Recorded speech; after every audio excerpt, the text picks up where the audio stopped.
What's going on, everybody, and welcome back to another edition of the Hard Count, on this fine October 11th. It's exactly 9:17 p.m. Look at this guy. What's with the wait? It's been hours now. Vic, Just catching up with this, trying to catch up with this game right here, this Yankee game with the Guardians. This is playoff time, man. This is for the bread. I'm not gonna lie, the focus is a little split. Is this a football show? See, even there, I was about to make the mistake. Of course it is, and we're gonna break everything down. But if you think I'm not paying attention to my boys right now, you're out of your mind. But Vic, hey, listen, you know what they say? It's better late than never, my guy. Better late than never. CJ, how you doing there, boss? Doing great. Glad to chop it up with you, man. Weekend was good. Pat's got the dub. Nick's playing well, so all is well, man. Oh, how about you? You know, living the dream. No, didn't have class Monday because it's our fall break. Don't even know what that means. So we have Monday, Tuesday off. I don't have classes on Tuesday anyway. Had to hit the dentist today. Never a fun time. But nice little cleaning that I get every 6 months. Shout out to the insurance. But other than that, the focus is a little off with this Yankee game going on. I'm locked in, but I'm locked into this show because that's what our people deserve. And that's what my guy CJ deserves as well. Now, CJ, I got a little question for you. You want to just jump right in, or you got to start with Matt Rule and some of the rumors coming out of Carolina? Yeah, let's get right to it. Yeah, Matt Rule got fired. 1-4 start with the Panthers. Correct, right? Yep, I do believe so. 1-4. They went 1-4, and yeah, he just really didn't do enough to keep his job. Obviously, they don't have a quarterback. They don't have a franchise quarterback. So that's going to happen, unfortunately. I'm taking the L on Baker. He's going to take he's going to still get his money, and he's going to go be a college coach. So he's good. He's all right. I think I saw he's making about $896,000 a month for the next 48 months. Yeah, like he'll be all right. Like I'm not, Oh, no. Nobody's worried about him. Yeah. So it comes with the territory. It's a business. It's cutthroat, just like players. Players get cut. Coaches get fired. It's a business. If you don't produce, you got to go. And he didn't produce well enough to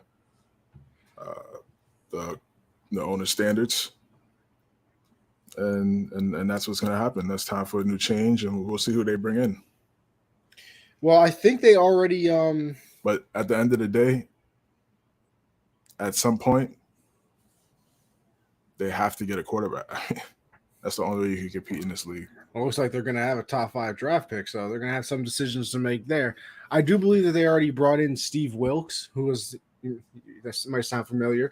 He was the let's be honest, stopgap coach over there and with the Cardinals before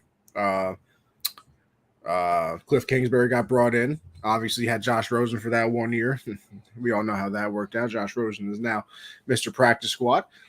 But they had to fire. I mean, it wasn't working, obviously. I believe they had never won a game in Carolina with him as the head coach where the opposing team scored over 17 points.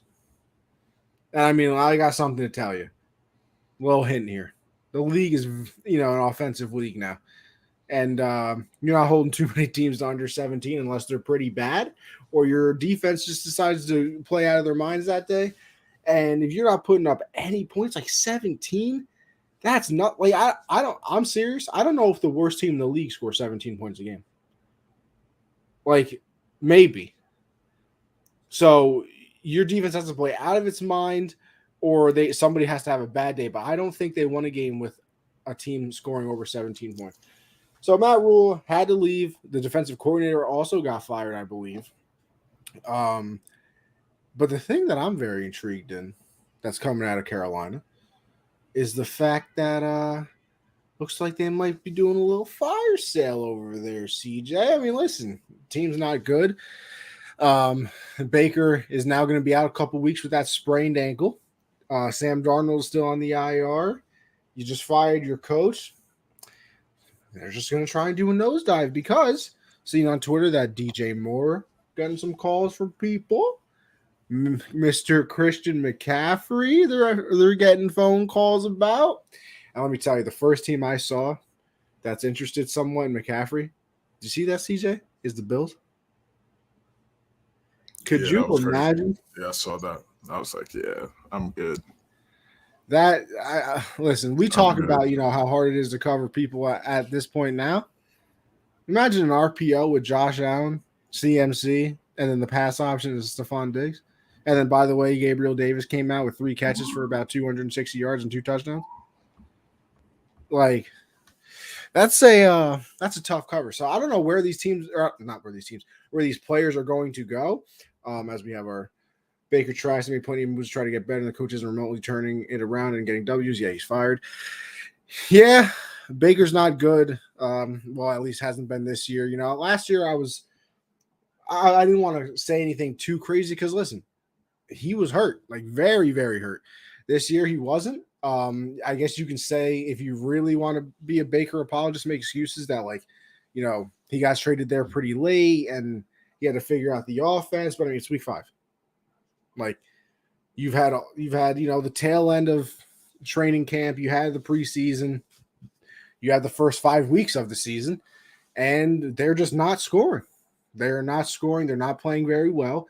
So obviously he's going to end up getting fired. And Baker, listen, I don't even know if he's going to come when he comes back off the IR. I don't know if he's getting that job back. Exactly. They were showing the broadcast was showing a lot of clips of Sam Darnold standing on the sideline. And I said earlier in the year that I could not think that Sam could ever get the job back just because of how bad he was. And if he's bad, what's the point of even giving him the job back? I told you, bro. I told you, man. Listen, I'll admit when I'm wrong. It's the football IQ. It's CJ smarter than me. See, he just said it. Nah, I'm just saying, is this everybody has it. Just gotta unlock it. Yeah, so that was look at this. Gino's football. MVP and my Cowboys are better without Dak. Hey, it's getting a little loud about that Cooper Rush, man. I can't believe Cooper Rush literally just changed his entire family's legacy. Not even legacy, I shouldn't say that. Entire family's payroll. That man, because of going 5-0 as a star in the NFL, will never not have a job in the NFL for as long as he wants now. I'm telling you right now. He will be a backup with any team, and I guarantee you some team will give him a starting opportunity. I can see it. Yeah, I can see it. I can see it as well. No. He's definitely going to get it back. It's amazing. He's and then he'll probably go somewhere and be terrible, and we'll talk about how he robbed him. I mean, who knows? Who knows? He's just doing his job. He's not really doing anything spectacular. I feel like Dak could come in there and do the same exact thing. If they ran the football like how they're running the football, Dak, it should be easy for Dak. They weren't really running the football like that when Dak was in there. So now that they're running the football, Pollard got it going. Dak should just make the right reads, be accurate with the football, be smart with the football. That's it. If not, it's going to get his spot ran. Simple like that. It's a business. I feel like Baker was overrated and overwhelmed from his first day of rookie training camp. Now the Cougar Hunter, he's unlocked his potential with his refined taste. Pollard better than Elliott? Listen, I was kind of on the bandwagon. I'm there now. They complement each other. I mean, I say this a lot on the show, but you cannot underrate. You can't overlook Ezekiel Elliott's pass protection on third down. You're absolutely correct. That. So, on pass downs, his ability to protect the quarterback at the running back position. So when you just say Pollard, Elliott, and what the things Zeke has done in the league, that's tough to say. I'm gonna still go Zeke. But I like Pollard. He's good. He brings definitely that different dynamic. He brings that dynamic. Yeah, they complement each other. It's perfect. They complement each other. he's going to have to pay Pollard as well. Simple as that. Give him the bag. He's running for the bag right now, and he's going to get it. He's going to get an extension from somebody. So salute to that brother. All right, CJ, you want to jump into all of this, huh?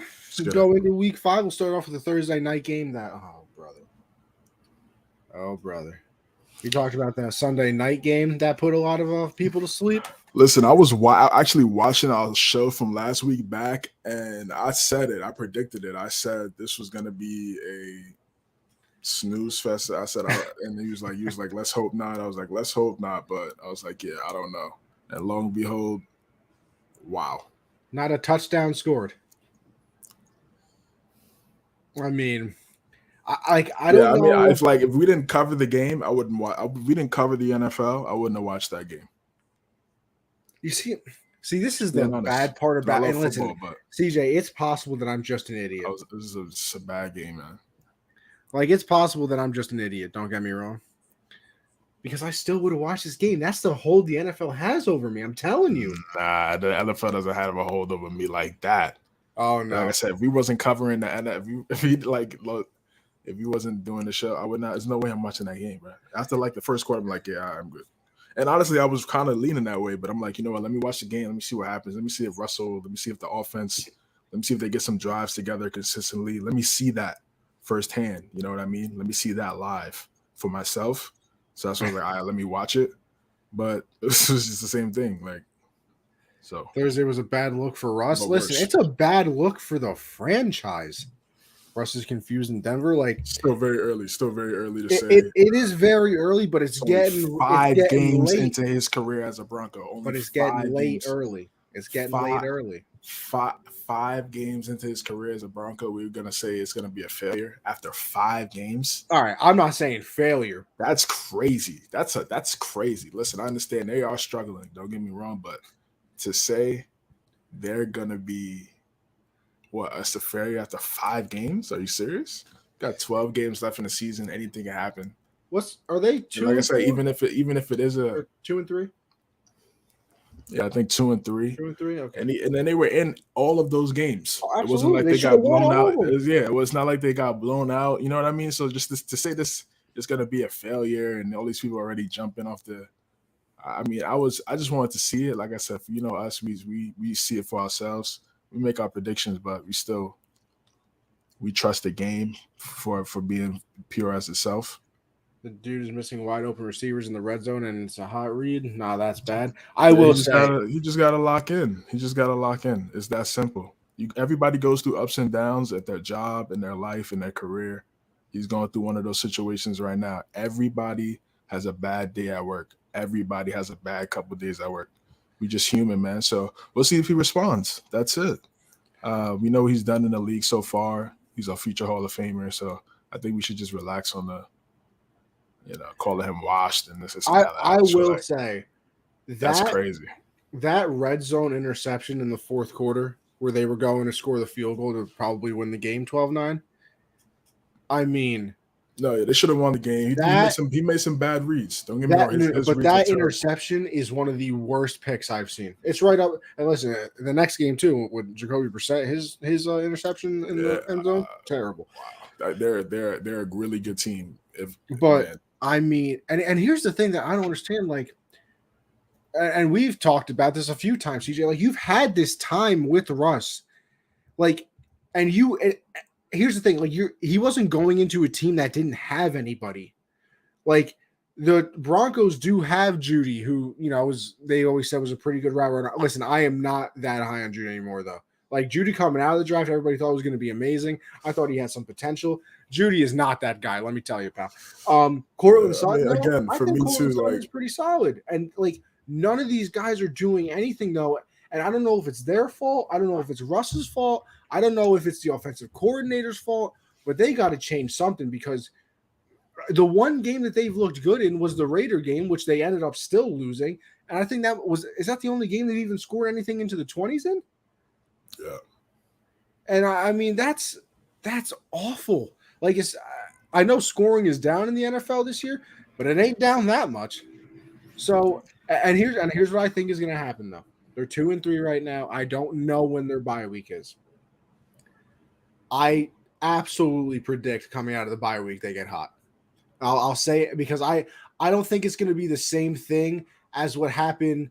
If you remember with the Bucks, Brady goes over there. Bruce Arians is trying to run his offense where they want to throw the ball downfield, take these big shots all the time, and Brady's doing it. But they're not really succeeding. What were they, like 6-5 at their bye week or something like that? They weren't the team that 7-5.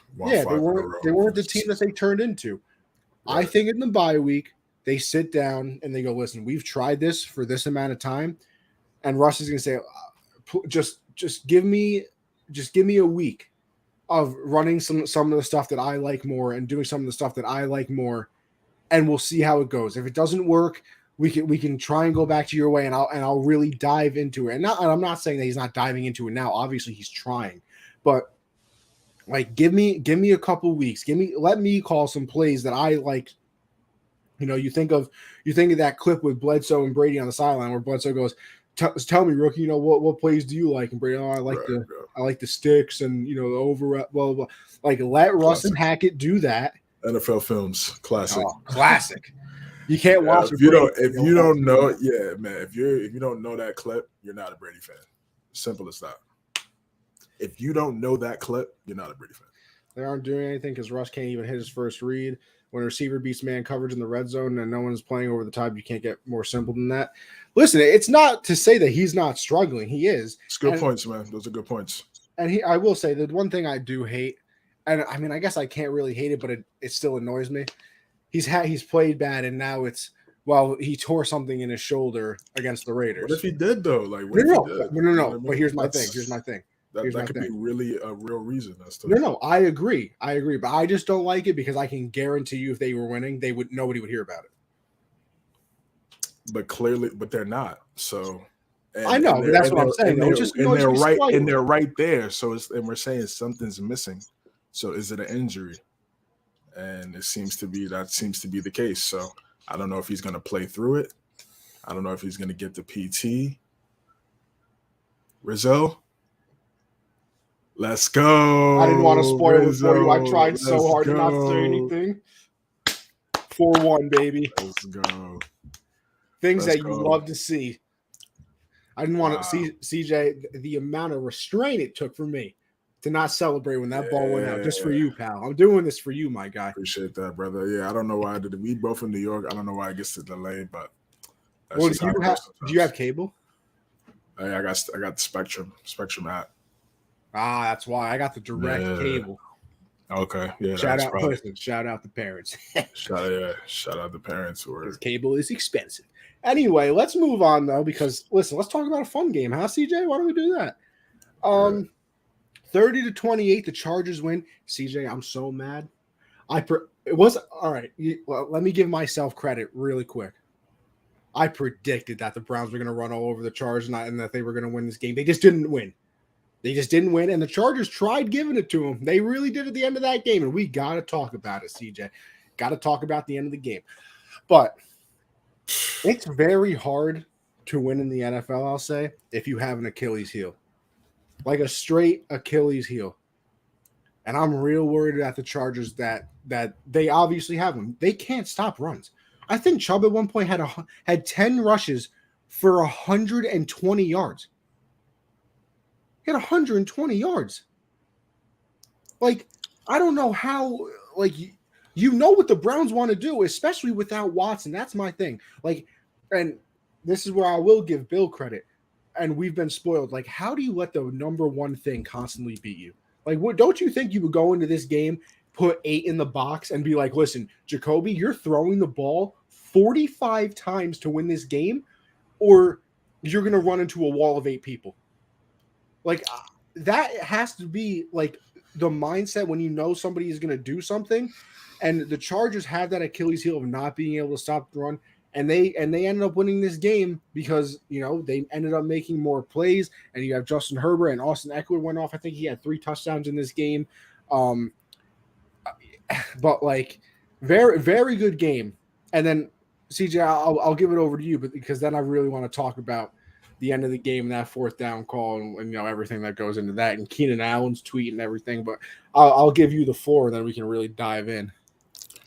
The Browns lost the reason why the Chargers won this game because they have Justin Herbert and the Browns don't have Deshaun Watson right now. It's really that simple. I mean, Oh, absolutely. Thank you. That's the end of the show now.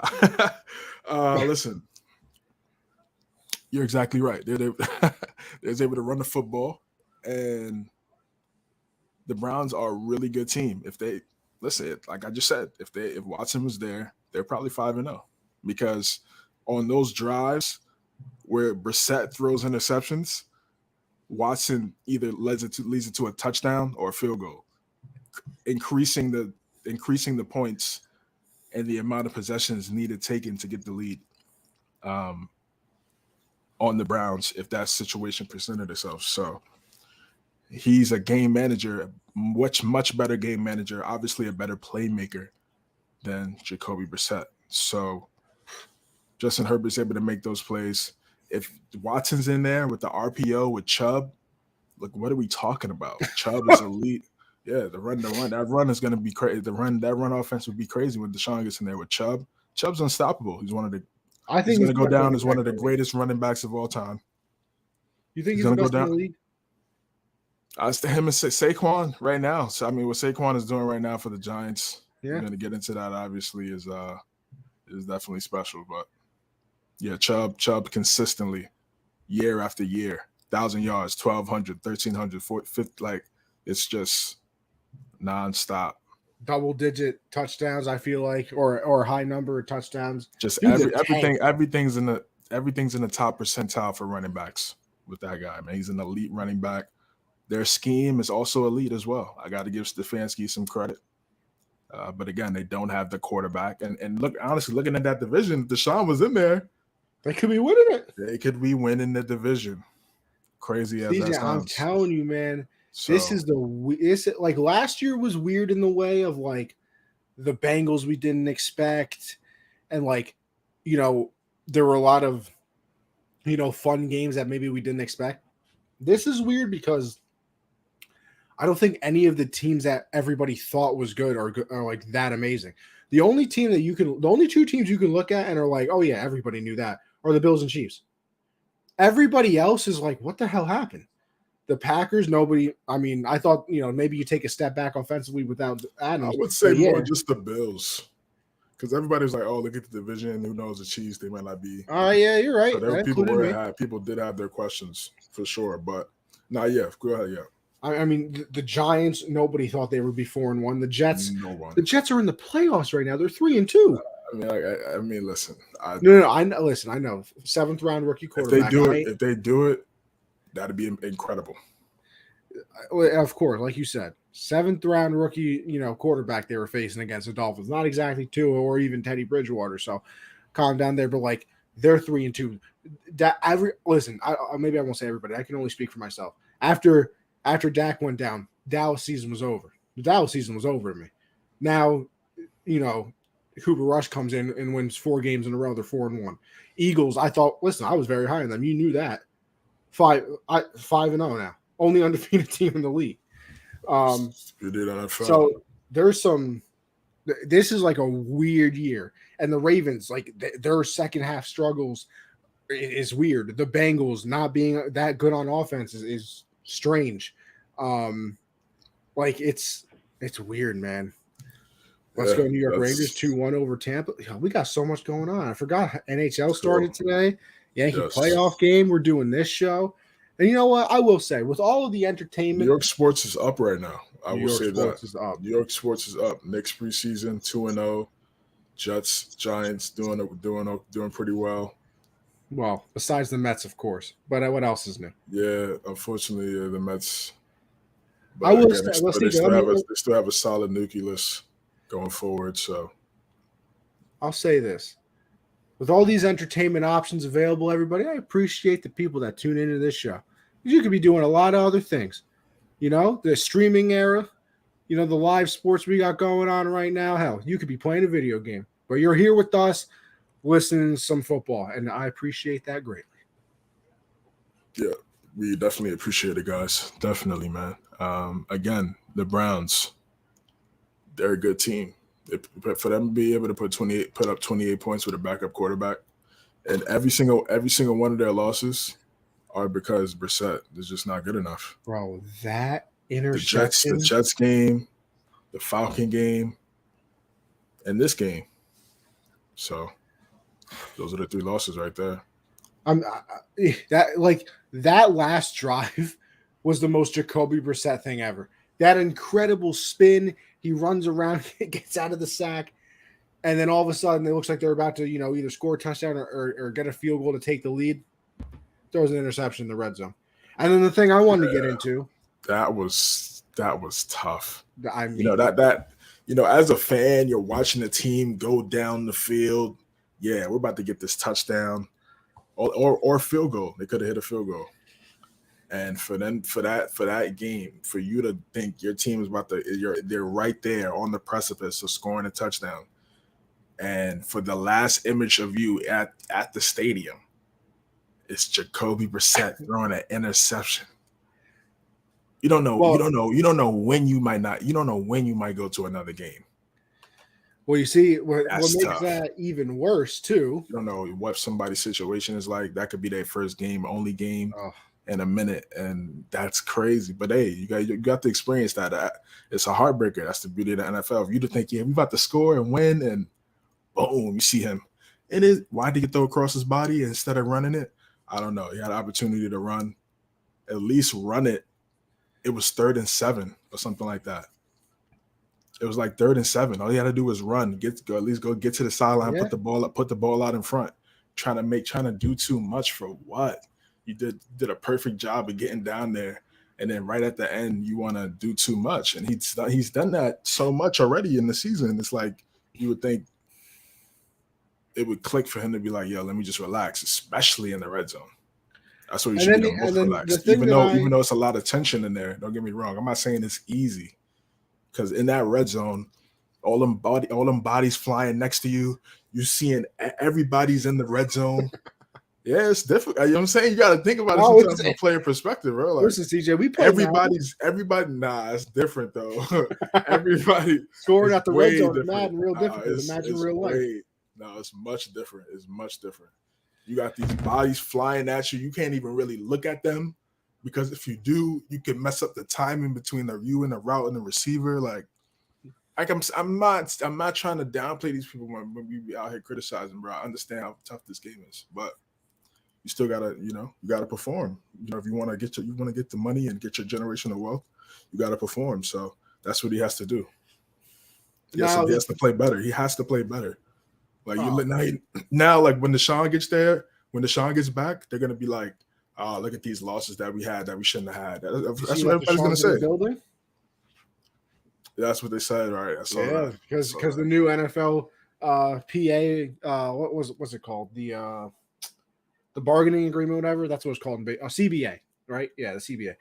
The new CBA that was signed. That now that halfway through your suspension, you're allowed back into the building. So technically, 11-week suspension, he's back in. It's the 6th week of the season now, so he is back in the building, getting to know everybody, I guess. But the thing I want to really talk about this game, and we'll get to it again on the Monday night game. Why are you going for it? Brandon Staley almost lost his game. He tried his hardest to give this to the Browns. They're I believe they were at like the 50, 48-yard line, something of that nature, whatever. And it's 4th and 1, and you go for it. First of all, the play call is not even good. But, they don't get it. You're giving the Browns the ball back on their own 48-yard line. You hit a couple plays with Jacoby, which they did.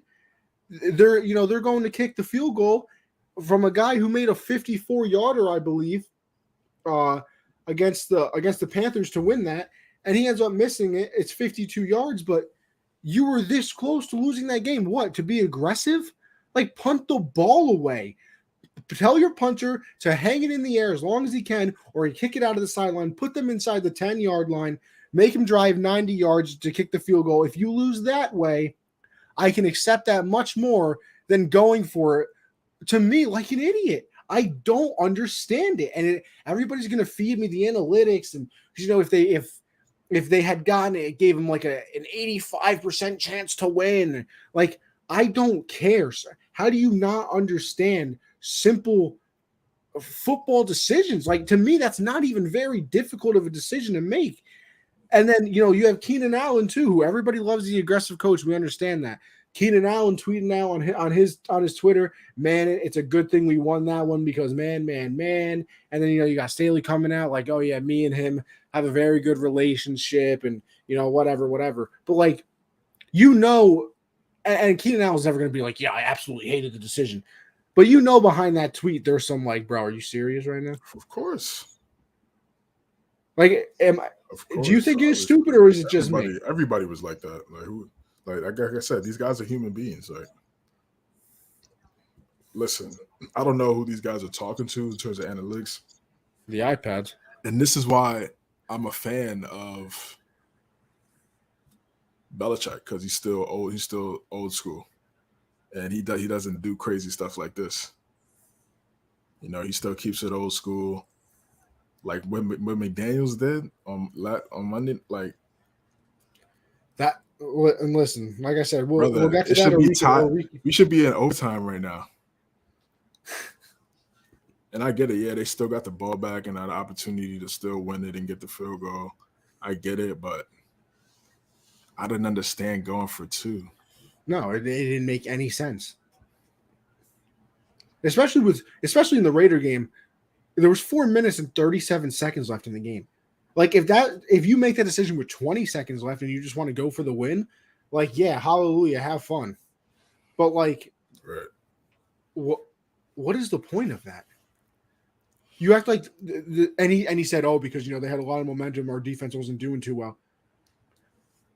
Well, now you just put them up in the game, which means that they have to play more aggressive, which means they have to score. So they're going for it on fourth downs now. So your defense has to make the stop. Maybe if it's tied 30-30 and they're at their own 48-yard line, instead of going for it because they need to, down one, they would have kicked you back the ball or something. They ended up getting a stop, which is crazy. So had they tied it, they could have got a stop. Then you call your plays differently when it's 30-30 as opposed to 29-30. You just do. You just do, man. Your passes, how you play, or when to run out of bounds, when to call a time. Like, you just call it differently. It's so there's just Listen, I don't know these coaches. Yeah, listen, these coaches, I don't know who's talking to these guys. I don't know if the guys that they're talking to have actually played the game, but listening to these former players, they're not fans of it. So, and that affects their bottom line as well. That's why you see Keenan Allen respond the way he responded, because, I mean, wins and losses affect his bottom line. So I'm like, yeah, what are we doing? What is he like? Let's try to. I know football. Hey, I'm pretty good at the football. You know what I mean? Like, he's like, I'm pretty good. I know if something's wrong or not. And he spoke on side. He said how he felt about it. That's it. I feel the same way. I'm not liable to just not say anything just because what? I'm a human being. It's a lot of weird stuff going on. Listen, Kenny Pickett, I feel bad for you, brother. Going into Buffalo, first start of his career, facing the team that is the favorite to win the Super Bowl from a lot of people, and they just got smacked. I mean, the game was over before you even turned it on.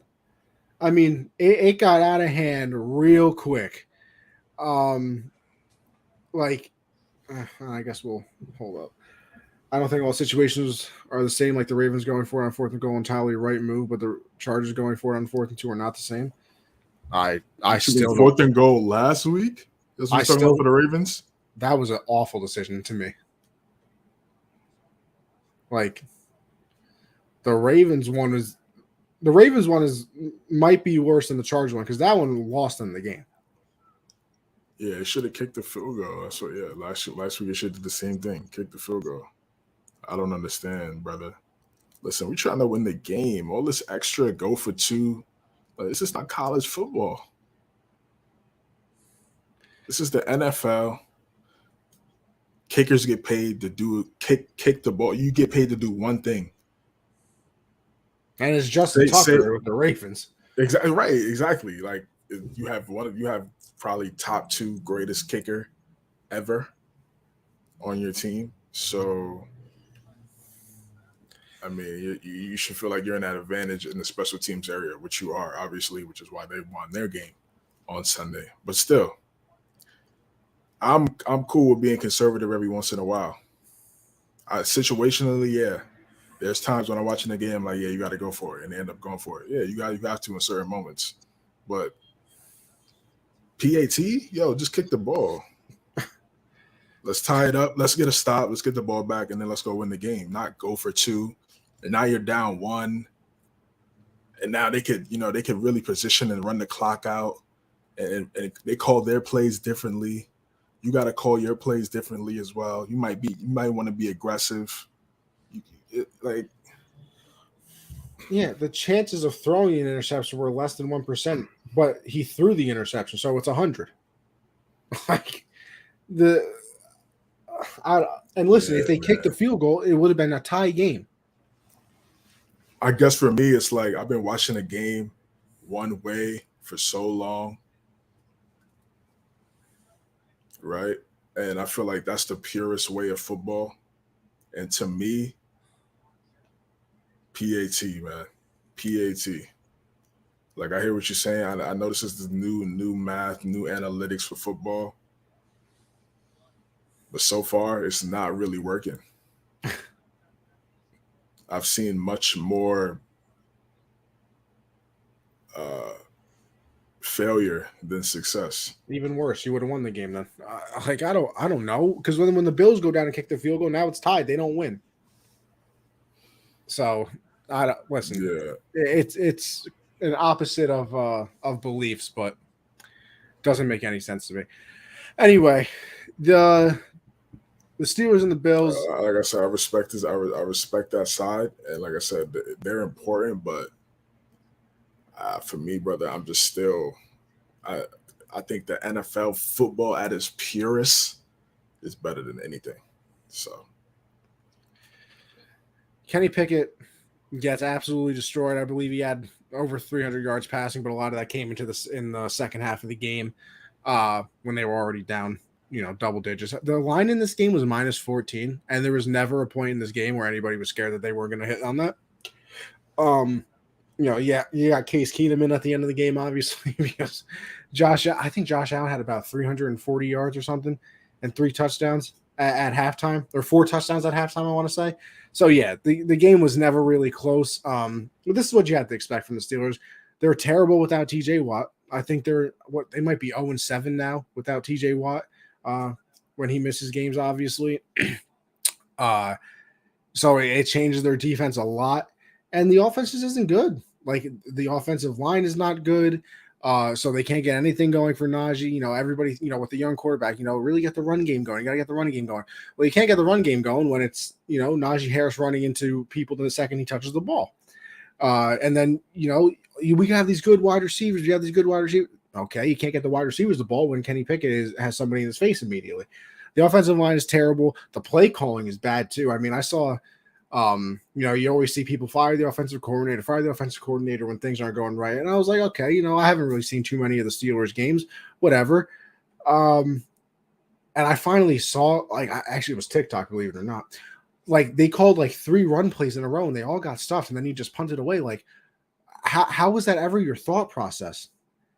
Like, they have no offensive line. You're literally running yourself into a brick wall. So bad for the Steelers. It's only going to get worse because I'm pretty sure their next 5 games is all against great teams as well. Yeah, tough day at the office for the Pittsburgh Steelers. They didn't play well enough at all on all 3 levels, all 3 phases. Secondary was getting rocked. Gabe Davis had a great game.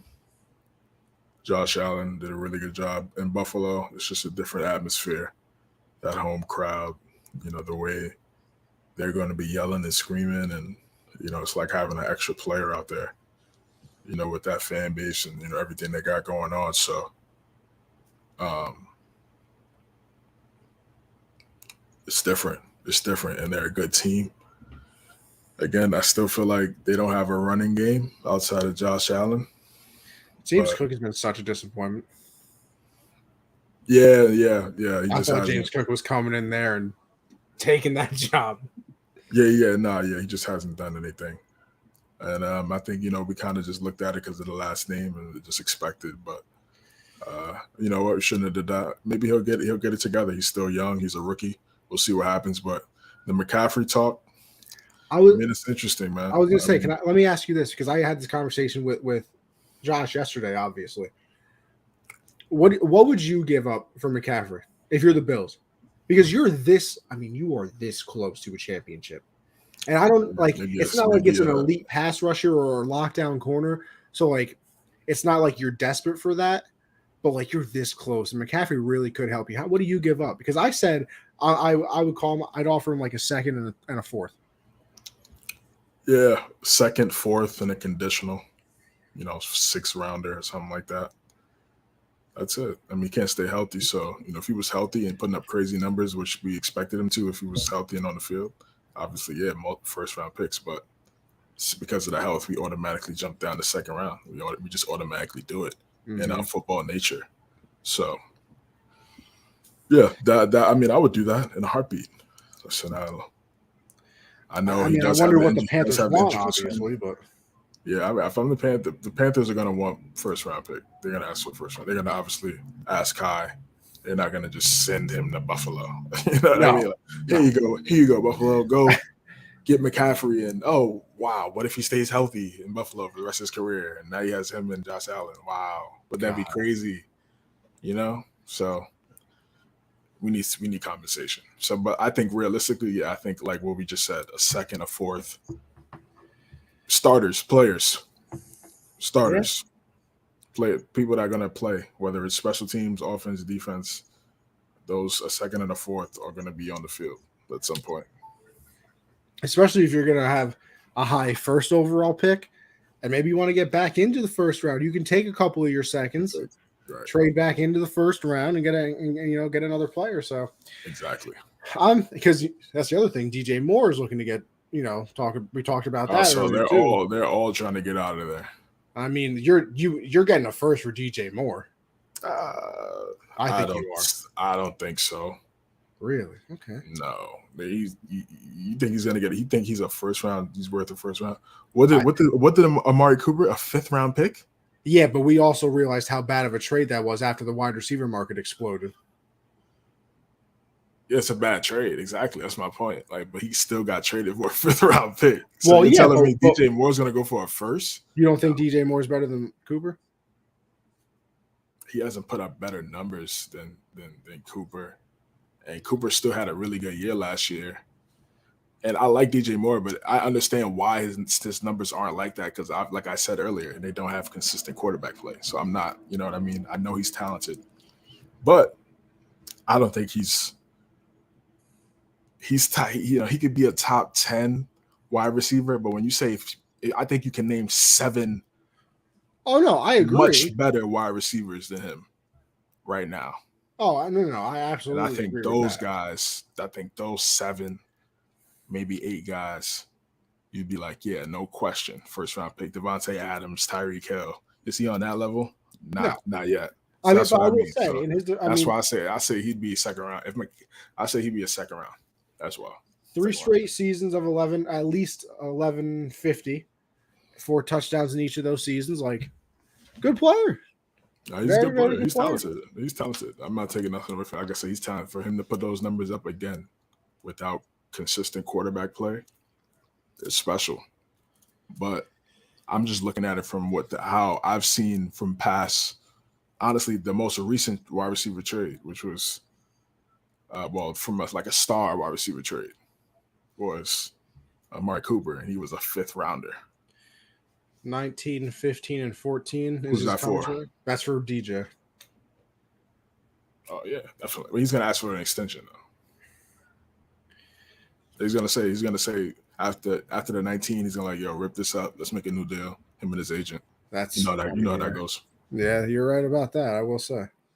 All right, we'll move on from there. We'll go over to the Titans in Washington. Listen, we say this every week. I don't lie to people.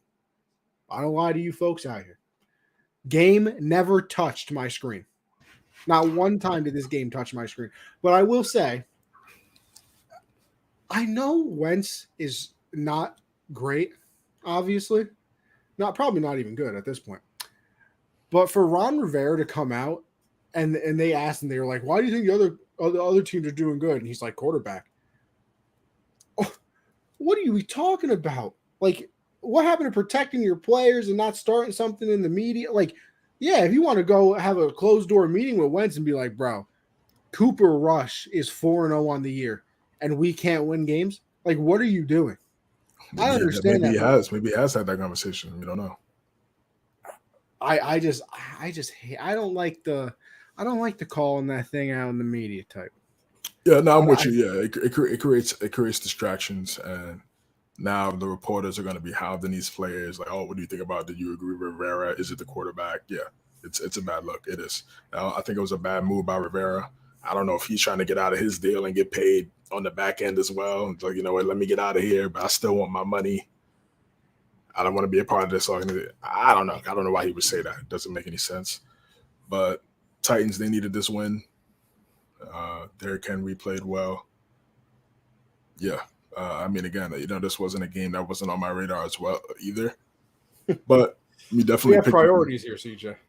Yeah, we picked them in our picks. I was 11-5, and you were 9-7. I suck. Yeah. So you know what the bad part is? I did better on this show than I did on Gen Z, though. Yeah, I went 11-5. Calm. I think I did. Second seed in the AFC record. That's a second seed. I'm a wild card team, 9-7. Ooh, yeah. Wild card, sneaking in, probably the 7th seed. Yeah. Division winning, second seed, automatic playoff berth. Exactly. That's what I can say. Yeah, the game wasn't on the radar, but I think, I feel like, I think that's some BS. He dropped the ball on purpose. I don't know what happened right there. That was crazy. But now, go ahead. I don't know. I thought that was not a legal play in the MLB anymore, but whatever. We're still winning 4-1. Titans needed this win. Good win for them. And Washington, I just don't agree with. I don't know why he would come out and say that. I just disagree. It's a bad move, and again, like I said, it creates distractions, unnecessary distractions amongst the team and the media. Yeah. Well, we move on to a game that was on the radar for me: the Battle of the Bears. Yes. Eagles and the I really almost said Carolina. Listen, they both start with the C. The Cardinals. The Eagles got off to a pretty good start here, and then the Cardinals came back. They made the game very interesting, and then it's another situation of not knowing what to do at the end of a game. It's 2017. The Cardinals are driving.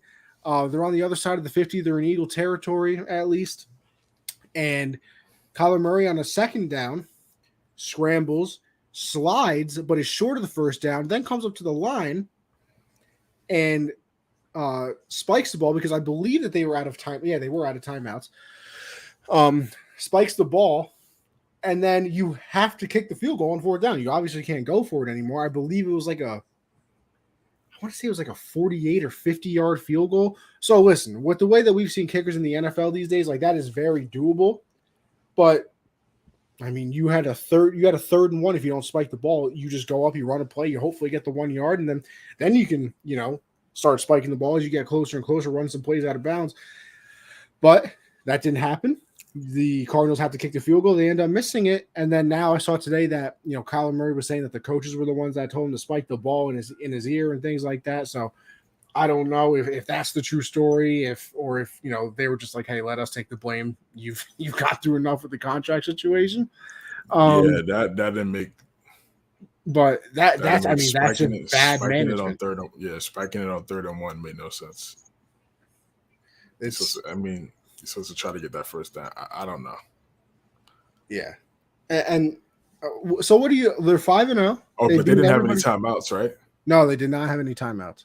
I mean, But there was I think there was 45 seconds left. oh, okay, it was 45 seconds. It I wasn't. forgot. No, yeah, they were not in a oh my gosh, there's only 10 seconds left in the game. Like we can't run Right, another yeah, play. you could run a play. Yeah, you could run two plays You could before they run decided to play. two, three Yes, plays. 2 play. Yeah, you could. It depends. It depends on what's being called and how fast guys get on the line. Yeah, could run 2 to 3 plays, but poor execution, and the Eagles were able to survive on the road, get the W, 5-0. Jalen What Hurts running the football.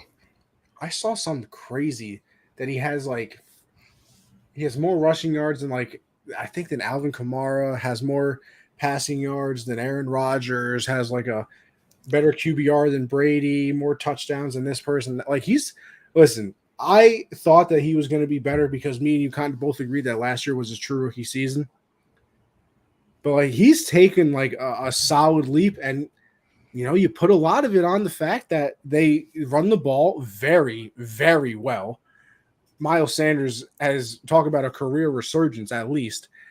And then you look at, you get AJ Brown on draft day. That was a very, very big trade. And I was I wouldn't even say iffy on AJ Brown because I know that he's very good, but it was still the fact that he had been hurt the last couple of years and blah blah blah. But they look very, very good, and obviously, which is weird to say because it is Cooper Rush still. That next week is a test against Dallas. Dallas's defense is very good. Yeah, and I am very intrigued to see how the Eagles do against them. I believe it's in Philly. I'm not positive on that, so don't quote me. But I'm intrigued to see that. And then, the Cardinals, they're lucky. The Cardinals are lucky that the division is not what we thought. We thought the Rams were probably going to run away with it, and the Rams are terrible. We'll get to them eventually, but they can't win a game right now. So they're getting some leadway there that they're not losing ground. I think they have the same record actually. Now that I think of it, so they're still lucky in that, but two totally different trajectories in my head. Yeah, I agree. Eagles, they play well. They're playing well. They're playing team football. And they just play really good complementary football. All those guys, Devontae Smith had a really good game. AJ Brown had some nice catches. They run the football, like you said. Jalen Hurts had a couple running touchdowns. The defense holding them to 17 points. So, listen, this team is definitely ready to rock. It's going to be a great game against Dallas. And then for the Cardinals, it's really same old, same old. Just situational play calling. They're gonna get D-Hop back here, right, in 2 weeks. Yep. So they're kind of treading water right now, kind of playing 500, flirting with 500 football right now. So if D-Hop comes back, will that change some things? We'll see. Hollywood's been good too, though. I will say. Hollywood's been solid. We'll see if D-Hop can change some things. I still feel like they need to run the football. They don't run the football enough outside of Kyler. They need to run the football outside of Kyler. It does not help. They were physical, constantly hurt. Yeah, if they had a physical back, a bell cow back next to Kyler, like a Ramondre Stevenson type back. Woo! If they had a let's go, Ramondre. If they had a back like that, they would be scary. Because you do that read out. Say if they had a Nick Chubb, I would try to go after Kareem Hunt. I would try to go get Kareem Hunt. Yeah, let's get Kareem Hunt. RPO with Hunt, Ertz, Hollywood Brown, D-Hop, Rondell Moore. Come on, that's a good core for Kyler. There's no excuses. The Cardinals haven't been the same since Andy Reid and Larry Fitz were on the squad doing Hard Knock episodes. Andy Reid? He's on the Cards? Andy Reid, Larry Fitzgerald on the squad doing hard. I don't know about Andy Reid. Larry Fitzgerald, yeah, obviously Larry Legend. Yeah, Larry Legend, I One of the know. greatest. Yeah, he's special. Man. He's Is it special weird player. that I still think his career is underrated, though? Yeah, just because he didn't have the quarterback play, and I just feel like he's still not as appreciated as he should be. yeah, I mean, he played for a small market team, and they didn't have a good quarterback long enough. So we sleep on him. They can have Damian Harris next year. I mean, that is the Patriot way. That's a Move good on. fit. That's a great fit for them. Yeah, that's a great fit. They should definitely try to go after Damian Next year Harris. will be Ramondre and Pierre Strong. Yes, sir. Yeah, And the year after that, it'll be Pierre Strong and somebody else that they drafted. No, I think they're gonna keep Ramondre. I mean, hey, I hope I like him. Listen, Ramondre, I'm gonna need a big week this week. All right, I have basically 3 Raiders on my team. Got some bye weeks, so I'm gonna need a big week out of you, brother. Putting you in as the flex, my guy. Anyway, Smooth. Got the Giants and the Packers. London showdown went down to the wire. Wow, Giants 4-1. They don't have any receivers, but no, they're they finding don't. ways. They're finding ways to get these W's. I gotta give Brian Daboll, this coaching staff, a lot of credit. The defense, 2 big time deflections in the red zone when it counted. Obviously, the one on 4th and 2 was big time. Packers had an opportunity to win this game. They had the lead, and they folded. They folded the lead. You got to get that lead, man. So, I just feel like, but listen, the Giants, they're continuing to play at a high level. They seem to play at a high level, stay consistent. Saquon looking like an MVP candidate. Got to put him right there, top 3 MVP candidate. Comeback player of the year. I told you he was special, man. Can't doubt greatness. They just didn't have good coaching. The coaching was bad. He had bad coaches. Think about it.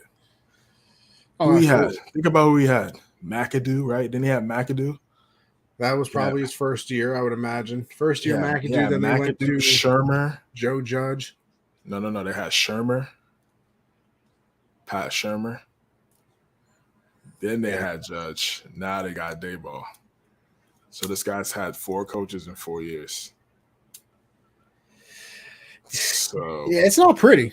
On top of the injuries, but that doesn't take away from the talent. And when he's on the field, this is what we get. I saw the little end around that they did. Bellinger made the little nice little cut move inside, got the TD. That was a good move. That's a nice little play call. You got to run plays like that when you don't have, elite weapons on the outside. I don't know. It's really sad, the Galladay situation, because they're screaming for a wide. They're screaming for a offensive weapon on the outside, and that's literally what they paid him to do, and he's not even doing it. So DJ Moore is one of the rumored teams. Actually, both of these teams are the Packers and the Giants. That's on the rumored team list. I think the other one was the.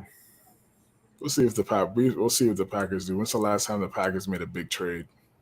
Oh no, absolutely. I don't think it happens, but yeah, Giants. They're on the list at least. Made the trade for Leonard Williams, and it's worked. But after that, yeah, it's definitely worked. And after that, nothing really crazy.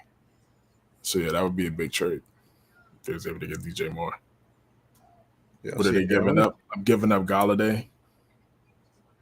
They might ask for Tony, so I don't know.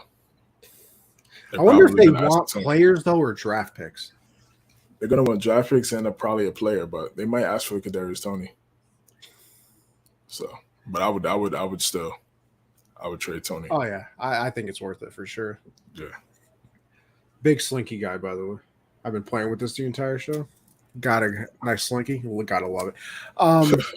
Yeah, but the Packers, listen, they need to they kind of got away from running the football in this game, and they got to just play split back formation and have both of those guys out there. One guy's receiving, the other guy's running. just like that. Maybe both guys are receiving. Maybe you do the wildcat like what the Giants are doing, and you got you got one of them catching the football. Obviously you want Aaron Rodgers to have the football in his hands as much as possible, but you could do some trick plays as well. So yeah, that's what I want to see from the Packers offense. Right now, the wide receivers, they're still young. Dobbs is young. They should make a move. That will be nice for them to make a move. Odell obviously is going to be out there. We'll see what happens with that and where he goes. He has a lot of leverage. A lot of teams could use him right now, and he has a lot of leverage. He was just on a team and played a big part of a team winning the Super Bowl. And now look at how they're playing right now without him. Gives him even more leverage. So he's in a prime spot right now. Probably more better than a lot of people coming off an injury. It just speaks to his talent, how special he is. So we'll see what happens with that Odell situation. The Packers should definitely be in the mix for that because he's a talented guy. Will he want to go there? I don't know. He certainly made his tour around the NFL. Yeah, as he should. He's a free agent. Yeah. But yeah, for Giants, listen, I mean, they took the L to the Cowboys. You know how good the Cowboys are, so the L doesn't look that bad. It's a good win. It's a good win for them. On overseas, the way they play, day ball coming from Belichick, coming from Saban Tree, stuff that I've talked about already on the show. When you come from coaching from those two guys, you understand situational football. Mm-hmm. Those two guys are two of the best situational football coaches ever, obviously, because of the accolades that they've acquired. So when you've been around that for much of 15 years, you know what you're doing. You know what you're doing. You know what you're doing. Winning national championships, winning Super Bowls as a coach, as an offensive coach, as a play caller. Come on. So he's done a great job. He's done a great job of what he has. But yeah, they're going to need wide receivers. Then we could kind of see how good Daniel Jones is. He's making plays. He's playing solid. He's running. He's using his legs, using his athleticism to get first downs, keep series going, keep drives alive. I respect it. I still don't know if he's a franchise guy yet. Hell no. But again, it's tough to really assess because I'm not a Daniel Jones guy. I know. I get you, but I'm just saying it's still tough to assess because he doesn't have any wide receivers. Still, Shepard got hurt. Kenny Galladay situation is unfortunate. Kadarius Toney's in and out the lineup. Darius Slayton's up and down. They don't have any consistency at wide receiver. Who's a guy that he trusts on the outside that you could say? Oh no, no. I won't argue with you there. They don't have a wide receiver for sure. Like they got this tight end Bellinger. He's playing pretty well. He's been making some plays, but other than that, they don't really have anybody on that. It's just Saquon. Yeah, it is, and I mean, like you said. Listen, the Giants might not win a game the rest of the year. I might still give my vote to Coach of the Year to Brian Daboll because, I feel like us being in New York, though, we have a different perspective on it too. Because, and you can ask Giant fans, I can as well. Obviously, we're not, but it was 10-0 at one point. If this is last year, Giant fans turn the game off. There was no point in continuing to watch the rest of the game because you had zero confidence that it was even possible to come back and win that game. You had no chance in winning that game. And this one, they come back against the Packers who have a pretty solid defense. Aaron Rodgers is on the other side of the ball. And then, even if you did somehow come back, and this was last year, you just know the end of that game that for some reason – They would have gone a pass interference on that last play. The next play, the Packers find a way to get into the end zone. Because you remember last year, I believe when they played Washington missed a field goal. The Giants had jumped off sides, though. They get to re-kick the field goal, win the game. It was those little things last year. And, I mean, you had Joe Judge making the quarterback kneel the ball down when they were losing the game just because they were Right. backed up, against their own end zone, and like this year, and I really highlighted it last week, but I'll say it again, like when Daniel Jones went out and Tyrod Taylor went out in the last game, you have Brian Dable drawing play calls up on a whiteboard and having Daniel Jones out there because he's the one with the mic in his head, so he can actually hear the play call and then just faking out and going playing wide receiver and not actually moving because he had the sprained ankle. Like, it's stuff like that there is a legitimate 0% chance you would have seen last year. It would not have happened. And like the fact that it's changed so much and he's done such a good job doing it, like it is really like nice to see because hey, listen, Patriot fans for sure, I'll hate the Giants the rest of my life for what they did to me. But like I don't hate them, bro. I really no, don't. I hate them. But like it's nice being able to turn the TV on sometimes. And like, yeah, I got the Sunday ticket, so I don't really watch the game anyway. But it's nice turning the TV on and it's like, oh wow, the Giants aren't down or the Jets aren't down 45-0. Like we can, this is actually a watchable game. And I will say for the Packers, like I think it's because the Giants and how bad they've been recently. And I don't know if I still truly believe in them. Like I'm getting there. I'm getting there. I know they're 4-1. They're proving people wrong. I'm still not quite there. Show me a couple more things and I'll be there. I have the hesitation still. So with that, that's why like Packer fans right now are like, oh my God, we lost to the Giants. Like, what is happening? The season's done. It's over. Blah, blah, panic, panic, panic. Like, listen, they're 4-1. Like, you lost to a 4-1 team now, technically. So I guess you can't really panic. Now, I will say, if they lose next week because they play the Jets, then I can say you can start panicking. Because while the Jets have improved as well, yes, they are 3-2, whatever, I still don't think that they're very good. You have to go out and beat the Jets. So if you lose to them, then as a Packer fan, you can be like, all right, like I don't know what's going on right now. But hey, good win for the Giants, and it's not even a terrible loss for the Packers. Weird things happen in those London games. I mean, I was listening to Rodgers today talking about how the first night they left on Thursday. So you get there, they had to stay up the entire day to try and get acclimated to the sleep. Then, the next day they kind of just chilled out. And then, Sunday they played the game. So, like, even that, like, there wasn't much, going in over there. It's not like, when you can go to Miami like the Patriots did week 1 and it's, okay, we're going to stay here for a week, try to get used to the heat. Like, what are you going to do? Leave the country for a week and go over to, London or whatever to really get used to everything. Like You can't do that because exactly it's during the season, so you can't exactly. So that's not going to happen. You can't do that. So yeah, maybe you obviously want to win that game. You want to win every game you play, but maybe it's not as terrible as a loss as people are making it out to see. I'll say that. Yeah. Listen, again, like I said, they need wide receivers. They need wide receivers for sure. And so do the Packers. Both teams need wide receivers, and I think that's one of the reasons why this game was close. They didn't really have one of those game-breaking guys on the outside to take the game away for the team. But, again, Saquon playing like an MVP right now. He's getting over 100 yards from scrimmage every single game. He's playing well, leading this team. Got to give that man a lot of credit. Got to give Daboll a lot of credit as well. I think the Packers are going to be fine. Even though the Vikings, they're playing okay 4-1 right now, but and they do have a win over the Packers. Mm-hmm. But I still think they'll be fine when it comes to that division. I'm not worried. I do agree. All right, these next 2 games, I mean, listen, guys.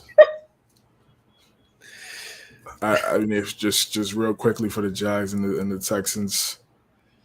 Damian Pierce had a great run, big time run. Yeah, he's a dog, man. He's a dog. They just, again, this is a good win. Lovie Smith got a big time. They said it's his first win since 2015 or something like that, I believe, which is insane to think about. But great beard. Yeah, it's just tricky. Jaguars, they're young and they'll look good some moments, and then moments they'll play like how they played on Sunday. And then for the Jets. And I will say, Trevor Lawrence has to figure out how to hold on to the football.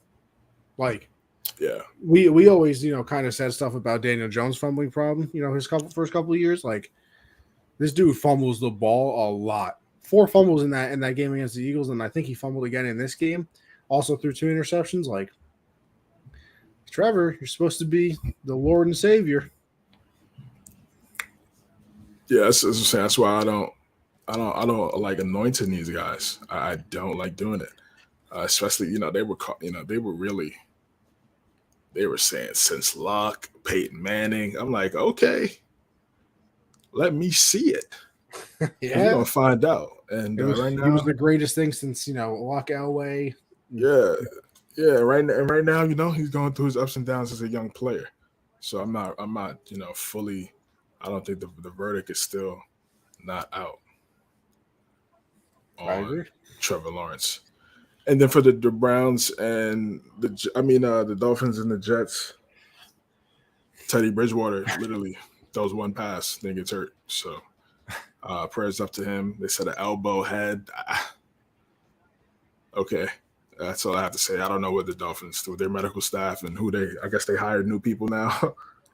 Apparently, he didn't even have a concussion either before they ruled him out, but they ruled him out. So, Tua should have been playing in this game because he should have been out of the Bengals game. He would have been playing in this game right now had they handled that the right way. He would have missed that game against the Bengals, and he would have came back and been able to play against the Jets. You could not be more right. You would have been better prepared because Teddy Bridgewater would have been in there getting first team rests throughout that entire week, getting ready for Cincinnati. So you might have had an opportunity to win that game, and you did have the opportunity to win the game. It came down to like a last minute really good drive by the Bengals, Burrow to chase for them to really put it away. And then Teddy Bridgewater threw a pick. So, but they took 2 L's in a row. And the Jets, they're running the football well. Breece Hall, Jets rookie record, 197 scrimmage yards. Phenomenal. He's playing great football right now. Mike LaFleur is, doing some great things with the scheme, with the play calling and the run schemes and getting those guys going. If they could get the pass game going with Corey Davis, Uzama, and Garrett Wilson, sky's the limit. Sky's the limit for this team. Yeah, it looks like Corey Davis is doing this year what I thought he was going to do last year. Corey Davis is playing a lot better this year than he did last year because he went over to the Jets last year. I thought it was going to be a big move for them. Didn't really turn out too well, but hey, playing pretty well right now. So yeah, you got to they need to get the pass game going. They get the pass game going, they're going to be fine. Absolutely. They're going to be good. All right, we got the Seahawks and the Saints. Ended up being a really good game. Yeah. Geno Smith, Taysom Hill, Andy Dalton combo going at it, and Taysom Hill. Every once in a while, he'll have a trio of these games throughout the season where you're like, yo, this guy's talented, very talented. And he is. He's very talented. He comes in there, whatever they ask him to do, he tries to do it to the best of tight end, quarterback, running back, special teams. Doesn't matter. He just goes out there and plays any position.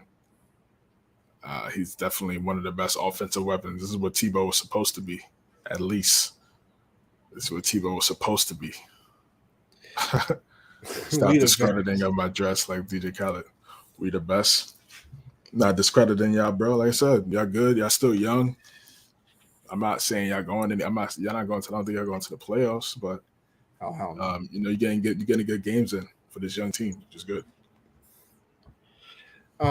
Yeah. Listen, I don't know who expected the best game of the week. Well, no, I guess the Monday night game was better. But hey, Seahawks Saints, not a lot of defense playing the game, obviously 39-32. Seahawks can't get us stop a nosebleed clearly. And yeah, Geno Smith is playing out of his mind. Like if you had that one on your bingo card, congratulations. Because I certainly did not see that coming. I thought this was going to be a pretty bad year for them. And I still think they won't win, too many games, but they're going to win some games if Geno continues to play this way. Now that's kind of the thing. Like a lot of, career backups or even backups, sometimes can have that spurt. And that's why they're a backup, because they can have the spurt, but they can never keep it the entire season. So I want to see Geno keep this entire season. Listen, rooting for him. It's fun to see. You like these stories. When they got somebody getting another chance and randomly just becomes a superstar. And I would like to see it happen. I really would. They got to fix the defense. Obviously, Jamal Adams being out for the year. I mean, that trade never worked as it is. But it's a fun game, and I really wonder if Andy Dalton steals that job back from Jameis. Listen, I've just never been a Jameis guy. I think it's pretty well documented, but yeah, I mean, Andy Dalton's a real quarterback, and Jameis Taysom throws Hill so many 3 touchdowns, turnovers. I believe. Yeah, exactly. Yeah, Tatum. Winston. Winston throws too many turnovers. And that's why his job is always going to be in jeopardy. If he didn't turn the ball over, his job wouldn't be in jeopardy. So yeah, Dalton can definitely come in there and outplay him and keep the spot. There's no guarantee that Winston gets his job back. He hasn't done anything to guarantee his job with the Saints. Corey out here with all the stats for Geno. Highest passer rating at a 139.5. Geno Smith leads the quarterbacks in completion percentage over expectation of plus 9.1%. Russell is 17th. Best passer rating is Geno Smith. My fault. Yeah, I got it on the full screen, so I couldn't see the comments. Oh, no, you're good. I got the comments for you. Appreciate that. Geno Smith 113. Mahomes has a 110. Tua got a 109. So on and so forth. Pass DYAR total value. Mahomes, Geno Smith, Josh Allen. So yeah, Geno Smith is playing very well. Like, there is no doubt about that. This is definitely the best football he's ever played in his career. I mean, I don't think that's much of a stretch. I don't think he had too many, great games with the Jets. I mean, the man did get knocked out by one of his own people. My thing is this what Seattle wanted? Did they want this? Did they think he was going to come out and play this well? Did they think we were going to, I think did they come in and we're like, okay, we're going to bring Geno in or Drew Lock, and we're not win that many games. We're going to try to field and try to get a quarterback in the draft. But now he's playing well. So what is it going to be? Trade bait? Are you going to keep this thing going for the rest of the season? Like, I'm interested to see what they do now that he's playing this well. Because, Corey's put up some really good stats about how well he's played. I didn't think he'd come out and play like this. I did not see this. Listen, if you thought he was playing like this, you lied to yourself. I don't care. I thought he was going to be this good when he came out of West Virginia, but this is the best he's ever played in his career. And he's had some good moments in Seattle as a backup once in a while. Jets, Giants, he's been around. But they got good. First off, they got good players. Tyler Lockett is one of the most underrated wide receivers in NFL history. Great deep ball threat. His ability to catch the football in traffic, in the air, is some of the best we've ever seen. He's one of the greatest wide receivers in his generation. He really is.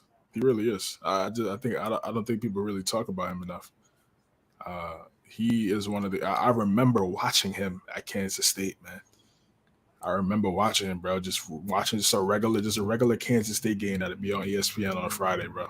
I remember watching him. I'm like, oh, this guy's nice, and he really turned out to be one of the best wide receivers in his generation. The numbers he puts up, look at his numbers. Numbers is up there with anybody. You know what's weird? Now that you say, like, you just watched a random college game and you found him, that's exactly the first time I ever saw RG3 play. And I don't know why it's such a vivid memory. I went up to Buffalo with my dad for a good old hot wing convention. The thing that they do in Buffalo every year. They turn the minor league stadium up there into, like, a wing thing, whatever. We go back to the hotel one night after going out to dinner, put on the TV, randomly Baylor's playing. Watch RG3 for the first time ever. Crazy. Yeah. Little random moments. RG3 Baylor was that guy. He was definitely that guy. All right, we got the Cowboys and the Rams. I picked the Cowboys in our pick 'em last week. I said the Cowboys were gonna. They didn't really. It really wasn't much This guy's just of smarter than a. me. Nah, again, I just didn't trust the Rams offense like we talked about from what we saw on Monday Night Football against 49ers last week. And I think I felt like Dallas defense is really good, and that's exactly what we saw on Sunday. And their ability to run the football is great. Do you start now? The question is, oh, this is what I want to say to the Rams. You laughed at us when we got Strange, and looks like you could be using Strange right now. Strange numbers on Sunday didn't was perfect. Damn near perfect. I don't know if you've seen those stats of I Cole did not. Strange on the line for his reps on the Lions. Nothing got past him. Nothing. So McVay wants to make that joke when the Patriots drafted Cole Strange in the first round. Like, oh, I had him 102nd on my draft board. Remember that, right? I vividly remember it. Yeah, exactly. So you want to come out and talk trash? You could be using an offensive line right now. You probably should have traded up and got a guy like Cole Strange or worked on your offensive line because it doesn't look too good. And Stafford was getting hit all day. Those guys, that front four for Dallas, they just play. They just get to the QB. They just get to the QB. Cole Strange versus Lions, 26 blocking attempts, 0 pressure, 0 sacks allowed. Appreciate Corey, bro, for the stats, brother. Roll that up one more time. There you go. 26 pass blocking snaps, 0 pressures allowed, 0 sacks allowed. Come on, man. For a rookie, in your 5th game in the NFL, people slept on Bill. This is looking like a home run to me. That's looking like a home run pick to me. But yeah, Rams, they could have used somebody like that. Unfortunately, the offensive line is terrible. I don't know what's going on with Allen Robinson in that situation there. They really need to have a sit down and have a talk and come together and think about certain plays they want to run and certain plays they like to get him going and get him into a rhythm throughout the game because this is getting crazy. I mean, here we are 6 weeks into the season and they still haven't been able to figure out that dynamic. They paid the money to bring him in. They thought he'd be a factor. They felt like they could bring him in and they wouldn't lose the Odell factor. And now it's looking much worse than what it was when they had Odell in there, like I previously talked about. Cooper Kupp still getting his numbers, still getting his stats, but they're not really producing too much when it comes to points. They can't run the football because their offensive line isn't good enough. It's a tough situation right now for the Rams. They got some things they need to figure out. We'll see how they respond. But right now, Dallas, it's looking dangerous.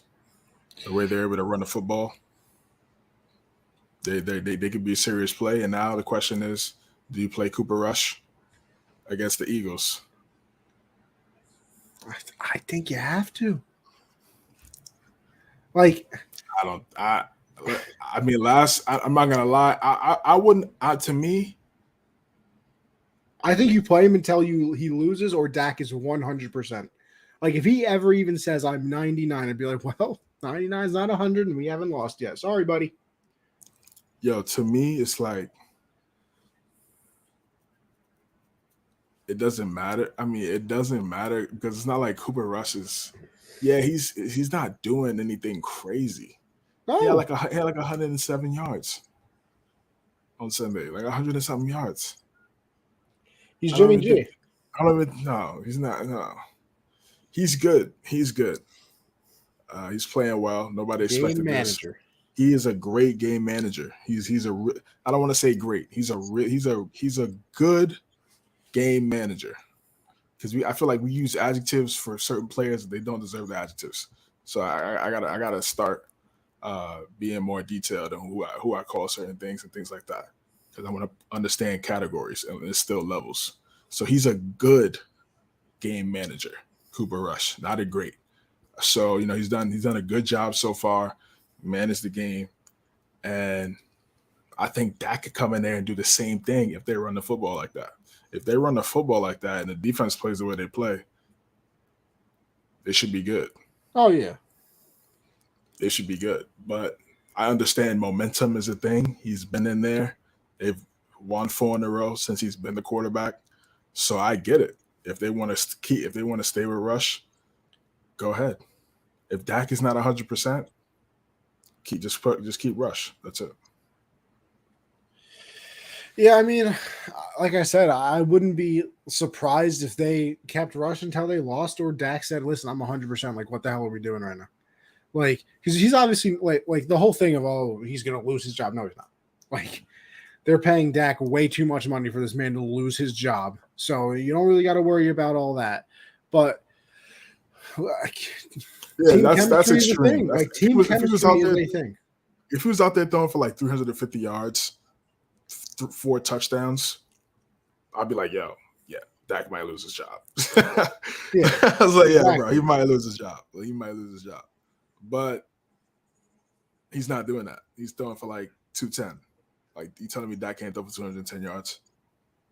Oh, no, absolutely. And he's not making the mistakes, like, in that, like, as a backup, of course, that's the thing that you really want to do. You just don't want to make the mistake to lose the game. So listen, Dak's going to come back. He'll play. Probably, I would say this is probably Rush's last week, because I think the initial diagnosis was like 6 to 8 weeks, and then of course Jerry had to come out and say, "Oh no, he's coming back in 4." And well, obviously he's not back yet.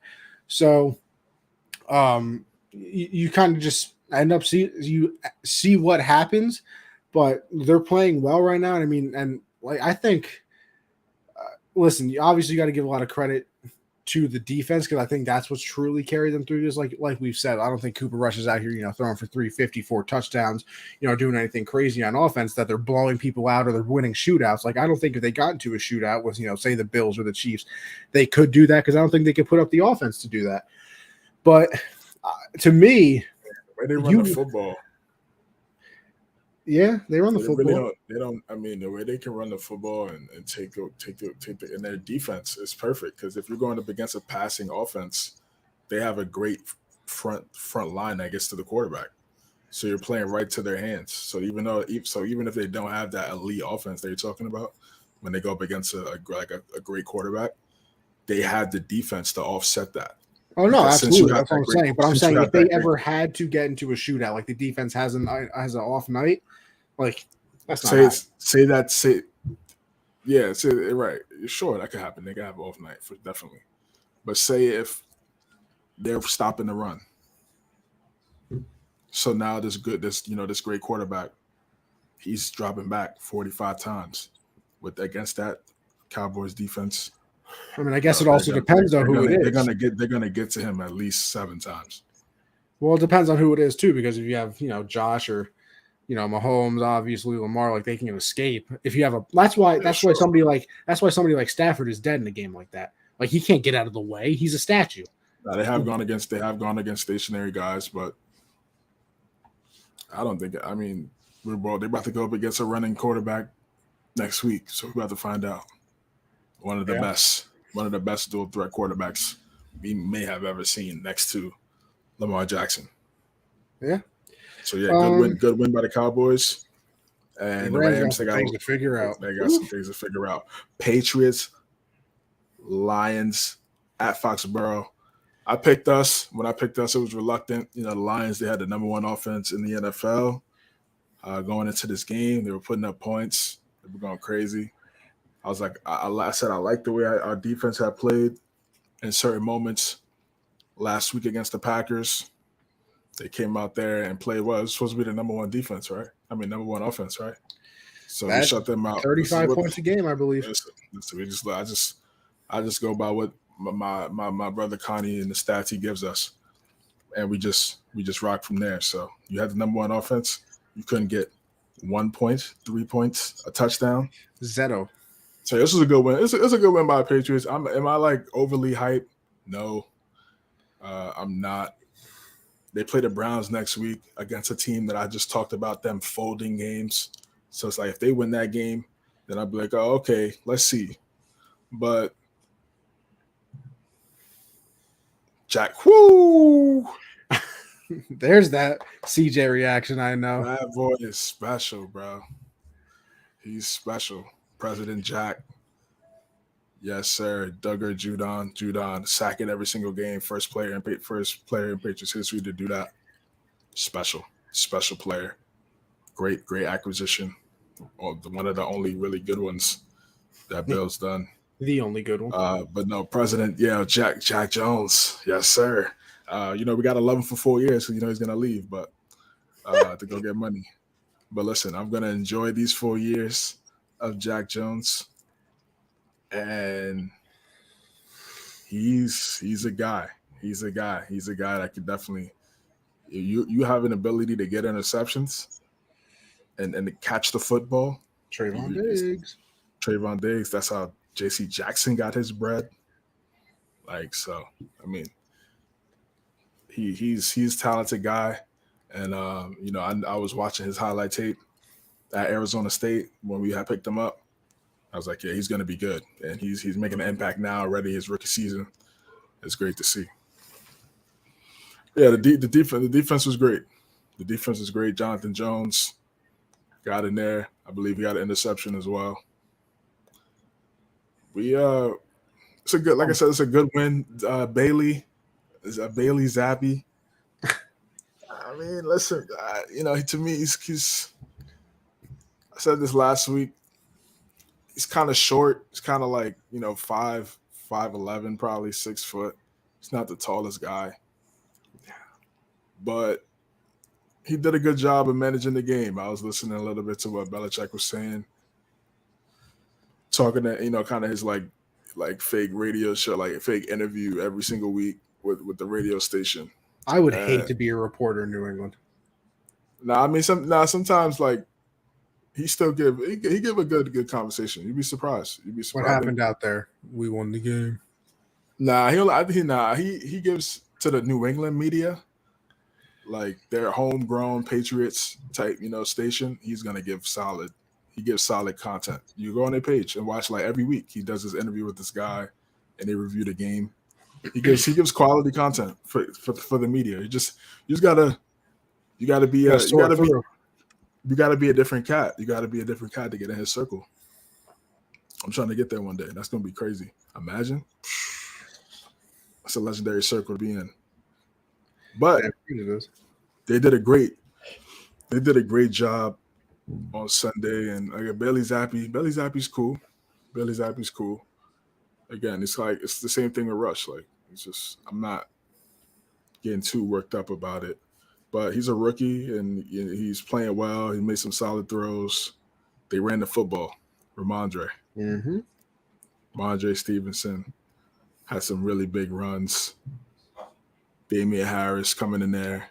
Jacoby Myers back into the lineup. Actually saw Hunter Henry get some catches. I was shocked finally. I thought something happened. I thought, the world was ending or. Yeah. So like I said, I still have a bunch of questions for that franchise, for that team, but good win. Yeah, it is a good win. Like you said, obviously defense kept him to a good old goose egg that you'll never say no to that. Only thing, and listen, it's a 29-0 win. Happy that they win, whatever. Only concerning thing, and like you said, it is with Bailey Zappi, so I guess I shouldn't really expect anything, to be honest. But as I said, this is the best offense in the league. This is also the worst defense in the league. Because I think I was wrong. I think the offense scores 32 a game, and then the defense gives up 35 a game. So this is a defense that gives up 35 points a game, and we scored one offensive touchdown.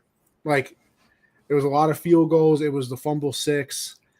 And listen, I'm not trying to dampen a 29-0 win. Like, it's obviously great. But one offensive touchdown versus the worst defense in the league. And listen, I know it is the third string quarterback. But still, I would expect a little more something there. But listen, Harris is going to be out probably for a few weeks. So you go all in on Ramondre. I think he'll be all right. That means Pierre Strong is probably going to get some touches, obviously, because they got to get somebody behind Ramondre. Myers looked good in this game. I think he had like 7 catches, like 110 yards. He had the touchdown, I believe.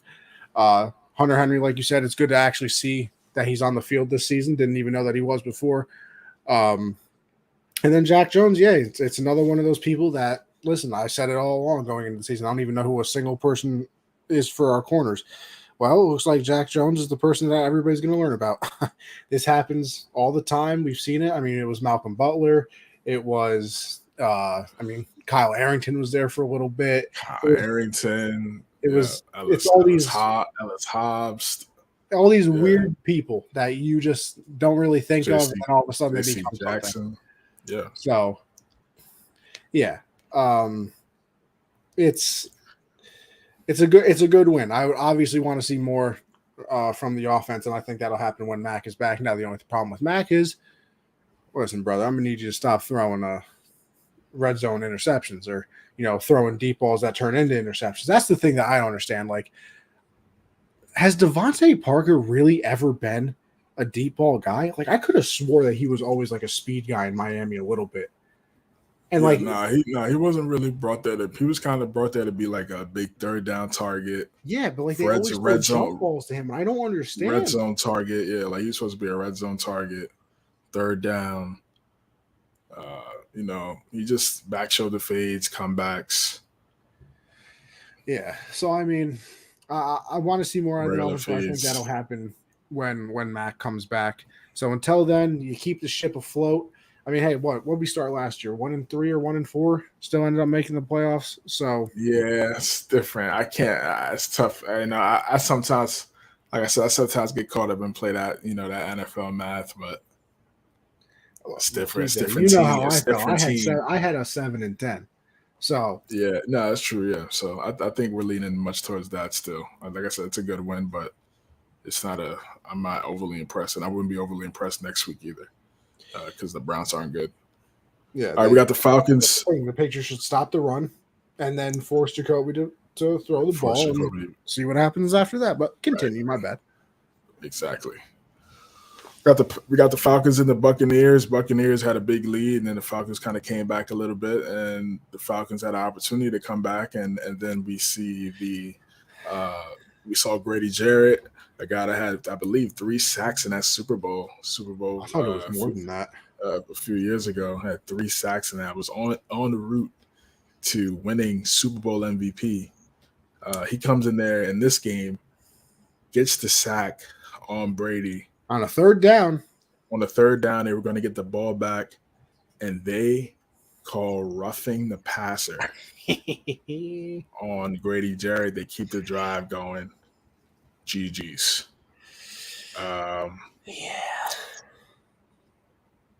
Yeah, bad call by the refs. I don't know what these refs are thinking. I don't know what they're doing. Tua. Yeah, definitely. It's the overreaction. Yeah, but it wasn't even a crazy.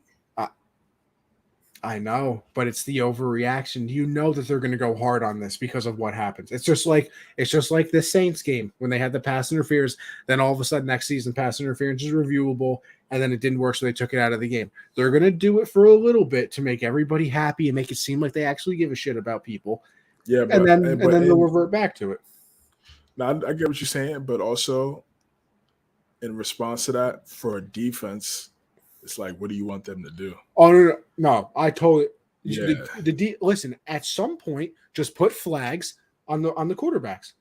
Just put flags on the quarterbacks. No. And listen, I'm overreacting here. It's a little. Yeah, I think I heard somebody. Like say that too, and I was just like, that's just like. No, it's that's me. Yeah. I know it's hyperbole. Yeah, I know it's hyperbole, but it's just like. But like exactly what you said. Like what is a defender supposed to do? Like here's my Chris Jones. Like, are you kidding me? Like no, the Chris Jones one. See, here's my thing. The Chris Jones one is worse because the only thing that I can think of for the Falcon one is the fact that they did like the alligator roll thing. So that was more like Tua's where he got like snapped that way. Still, and listen, I'm not defending it. It is a awful penalty. But in my head, I can only justify that one that way. The Chris Jones one, You like, what is he supposed to do? Vanish? What you want him to pull a Houdini or something? Yeah, I agree. I agree with what you're saying. Right, that's a great point. I felt the same way when I saw the Brady one. Like when he got tossed, I was like, yeah, Yeah, like they could like kind of. that's But the still, oh but my right. gosh, Tua, he hit his head that way. I have to throw this flag now because what if Brady hit his head that way? Like that's exactly what Yeah, that was. nah. Listen, The Chris Jones one is he tackled him, strip sacked the ball, great and play. then they Great throw the play. flag because he You know how much. landed on him. Like, what did you No, want him to do? Disappear or do a push up? Like, how much focus you have to do that. eh, To get the strip sack, keep the ball, protect the ball, and then land not on the on the quarterback. quarterback. And then as you're going down, still keep security of the football so you won't fumble it or lose it. What? It's And then mind you, you're going at like 20 miles per hour, going in front of an offensive lineman, getting to the quarterback. Then you gotta go fast, and then you gotta slow down, and then your mind is just slow down, and you get it's everything, get the impossible. It ball. is literally impossible, CJ.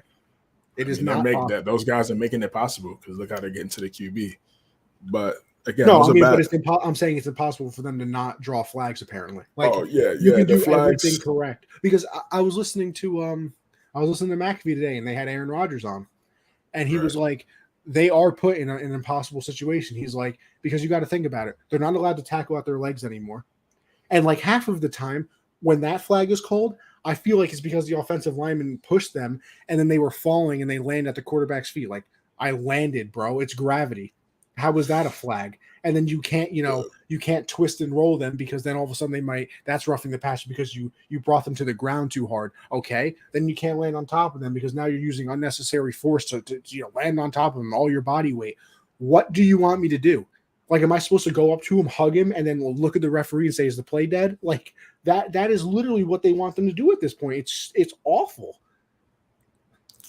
Yeah, I agree. I agree. Yeah, they got to figure that out. Or I mean, again, it's like if you call the play, somebody from the office or that watches oversees all the games at their highly paid facility of trained officials, former officials, watching every single game as things are being called right away, getting the call to say certain things. Be like, listen, that's not a roughing the passer call. Be like, yo, So, what do you there's no. think about making it a reviewable play? It's already a reviewable play. No, like a challenge flag. You can't challenge roughing the passer right now. Yeah, but it's like I feel like there's no need to do that. I don't. Like those plays are not even controversial. I know, but maybe if you challenge it, you can get it overturned. Those tackles I've seen much worse I on mean, quarterbacks. of course. So for like were pretty much like routine regular tackles that happens in the NFL. No, And I agree. I understand. Like you said, I get it. They did it because what's going on, what happened with Tua, but they caused that. That's their fault. The thing what happened with Tua, Miami, the Dolphins in the NFL, that was their fault due to the negligence. The NFL, they saw that as well. They saw him get hurt against Buffalo. They could have stepped in and been like, "Yo, don't play him. Look, he looks like he's concussed." They could have did that. They didn't do that. So they have nobody to blame but themselves. That doesn't mean you jeopardize another team, and someone else's bottom line in terms of winning and losing from another game, another player that had nothing to do with that game, and jeopardize their likelihood of winning because of something that y'all messed up on. And now you want to throw flags on that. I feel like that's why. I feel like that's corny. It's incredible. It's unbelievable. But yeah, for the Buccaneers, Leonard Fournette was able to run the football, do a good job, run the football, catch the football. The offense, Godwin, Evans, those guys are back now, so they're going to start to get to a rhythm with the offense. Leonard Fournette is doing everything for them, running the football, catching the football. He's down every down. He's a great running back. He's developed a really good chemistry with Brady. He was a highlight machine in this game.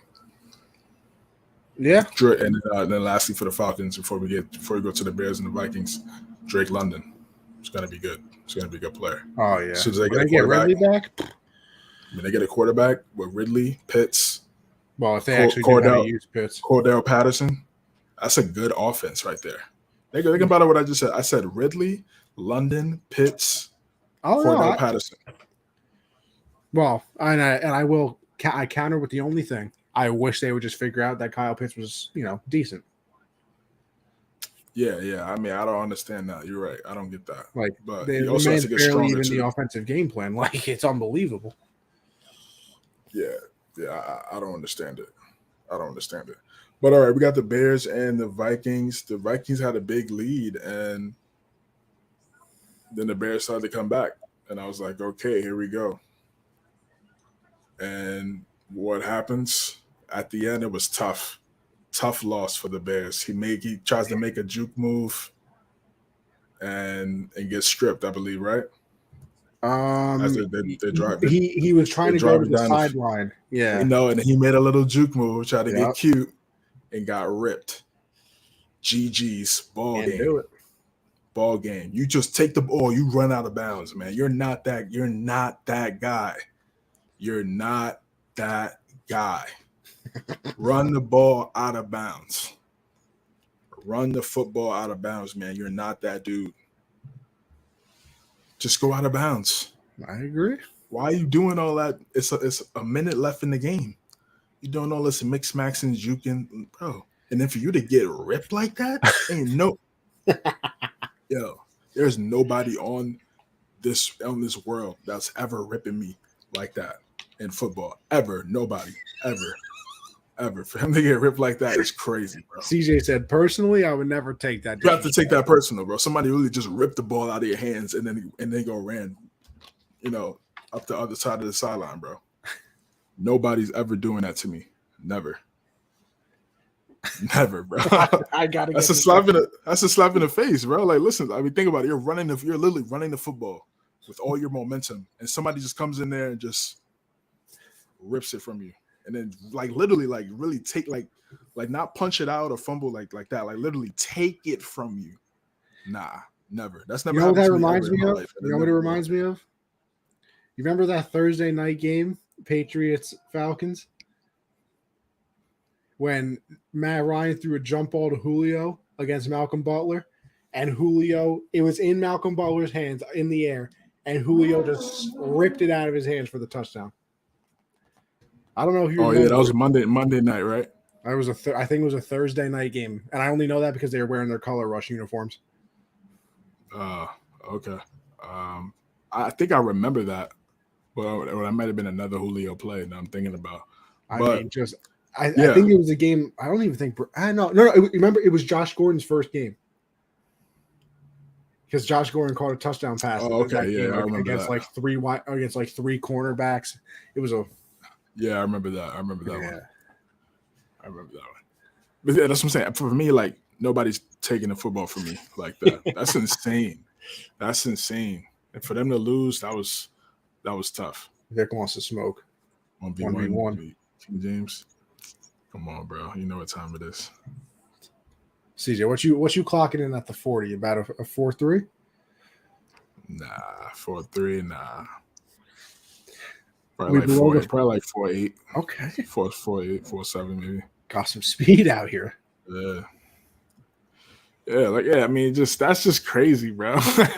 when I watched it, and I was just like, man, all you got to do is just run out of bounds. You're trying to do that juke move, and if you to get ripped like that, imagine you watching that on film on Monday. Sheesh, that's a bad. As soon as you walk in film, you're like, it's nothing. Nobody's saying anything to you. You have you're literally just walking in there dead silent because when you go in there, they're gonna show. That's gonna be the first play that they show, and they're gonna be like, this is where we need to run out of bounds and not do this juke move.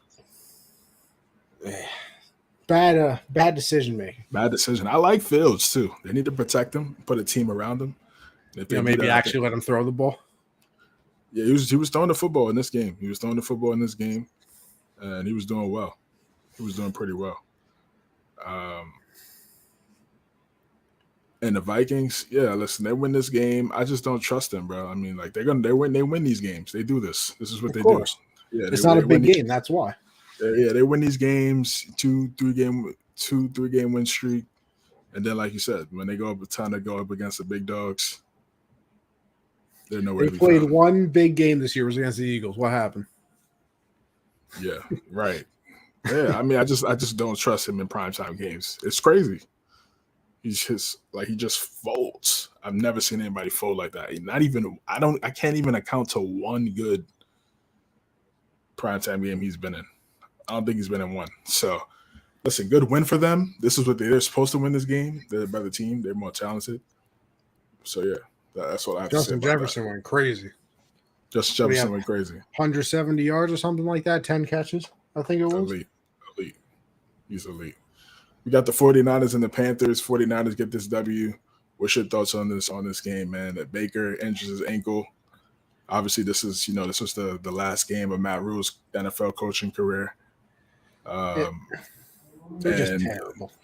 Yeah. I mean, listen, it's 37-15. Like, congrats, the 49ers win, whatever. Like, this is one of those games, like, you should win 37-15. Like, the Panthers are bad. Like, and I don't even know if I honestly don't even think it's the roster. Because, like, you look at it, like, there's people on playoff teams that want their players. CMC, DJ Moore, Jeremy Chin is a dog. Ryan Burns, very good.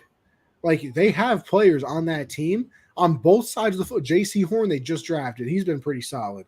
Like, they have people on both sides of the ball that are good. I just think it was that coaching staff was awful. I mean, I still don't think it's very good. I mean, you still got McAdoo calling plays for you.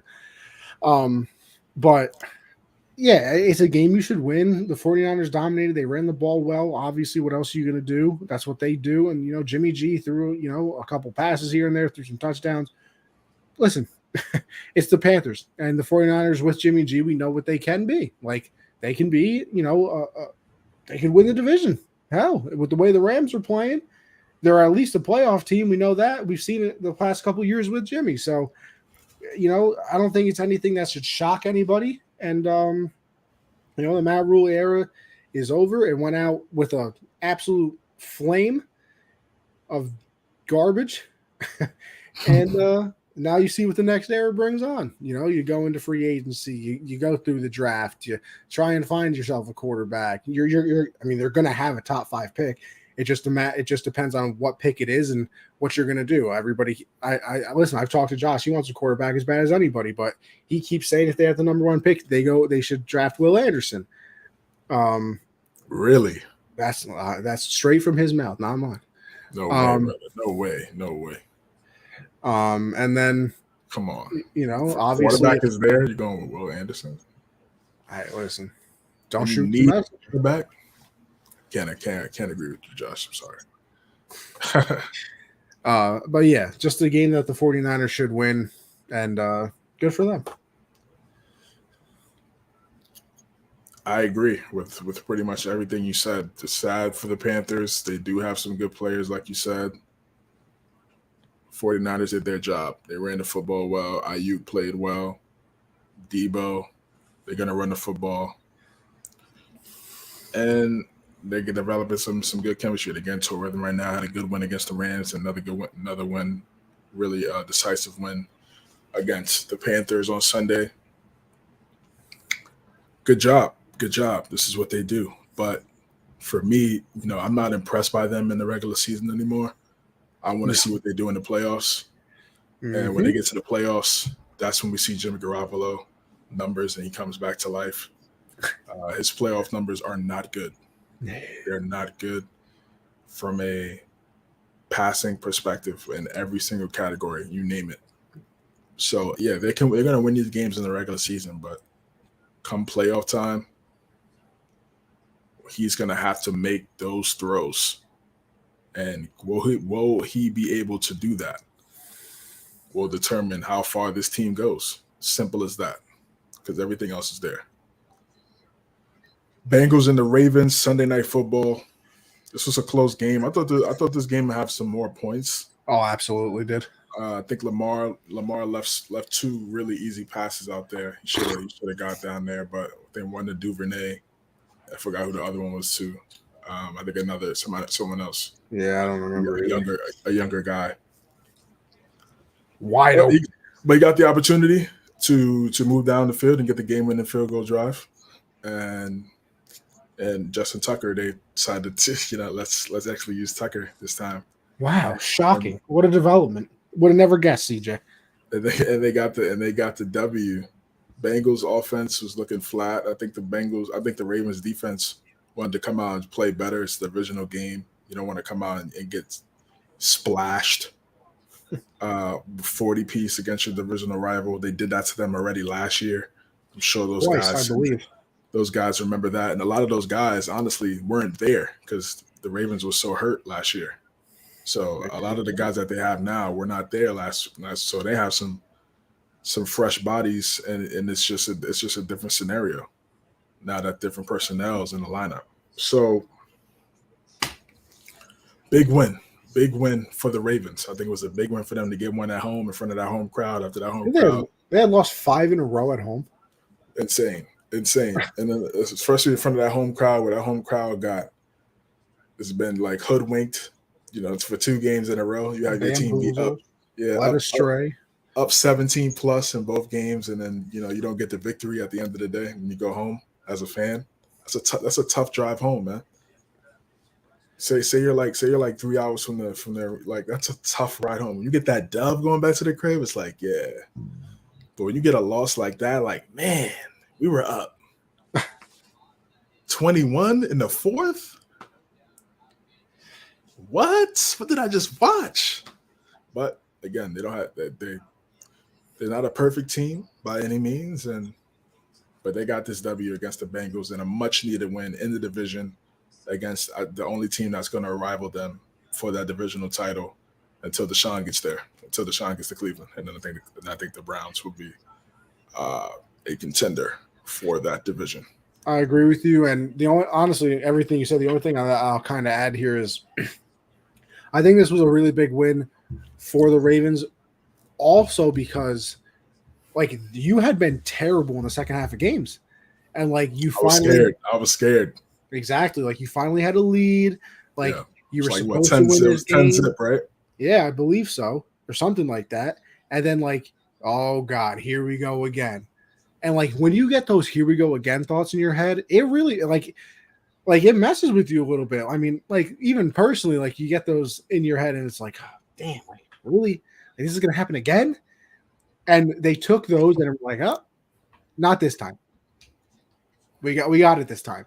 And they go down, they get the win, and good on them. I think this was in a weird way. I think the win meant more for the Ravens than it did for the Bengals, just because at least if you're the Bengals, you can say, listen, we lost to a division rival in their own building. We can get them back, when we play in ours. But for the Ravens, it's like, bro, we're going to lose another home game to another division rival, and we're going to blow a lead again. Like, you can't keep doing that. So the fact that they got this one and Lamar led the comeback, like I think that's much bigger for their psyche than it would have been for the Bengals if they had to win this one. No doubt about it. No doubt about it, brother.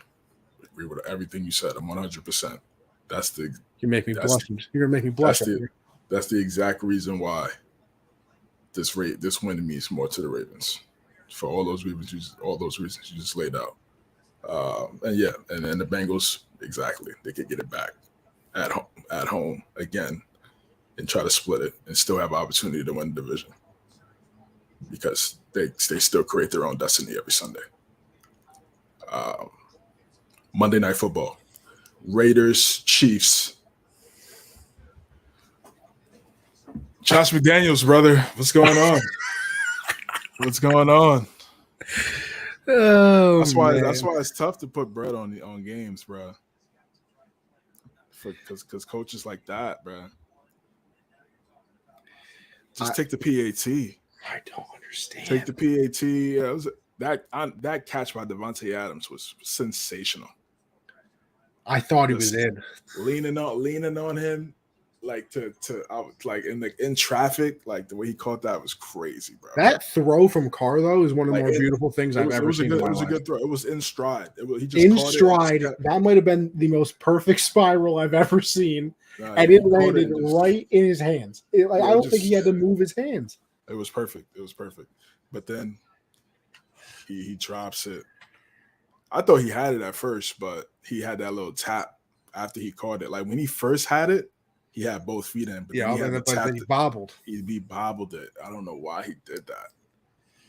That's why they tell you just catch and tuck, man.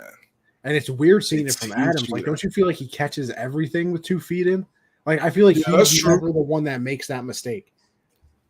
That's a fact. That's a fact. But also, it should be 30. It should have been 30-30. They should have been trying to win. They went to win. They went to win the game. They tried to go win the game, but it should have been 30-30, bro, easily.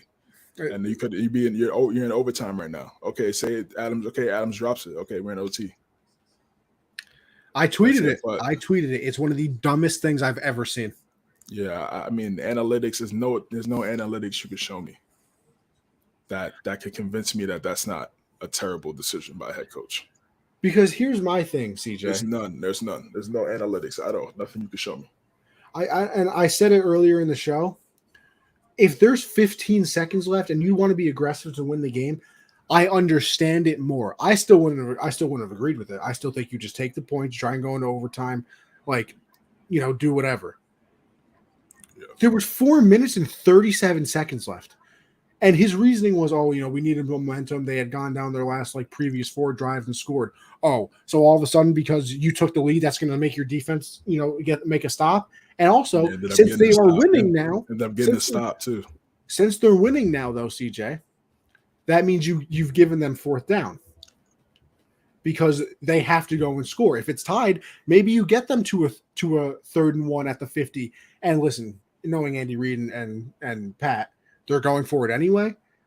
But maybe they actually punt it instead because they don't want to give you the ball at the 50.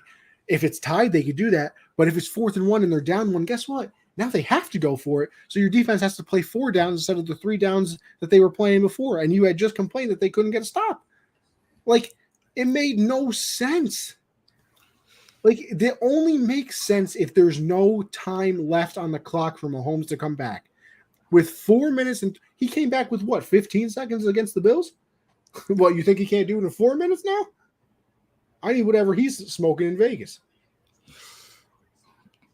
Playing scared, not playing to win. Play scared.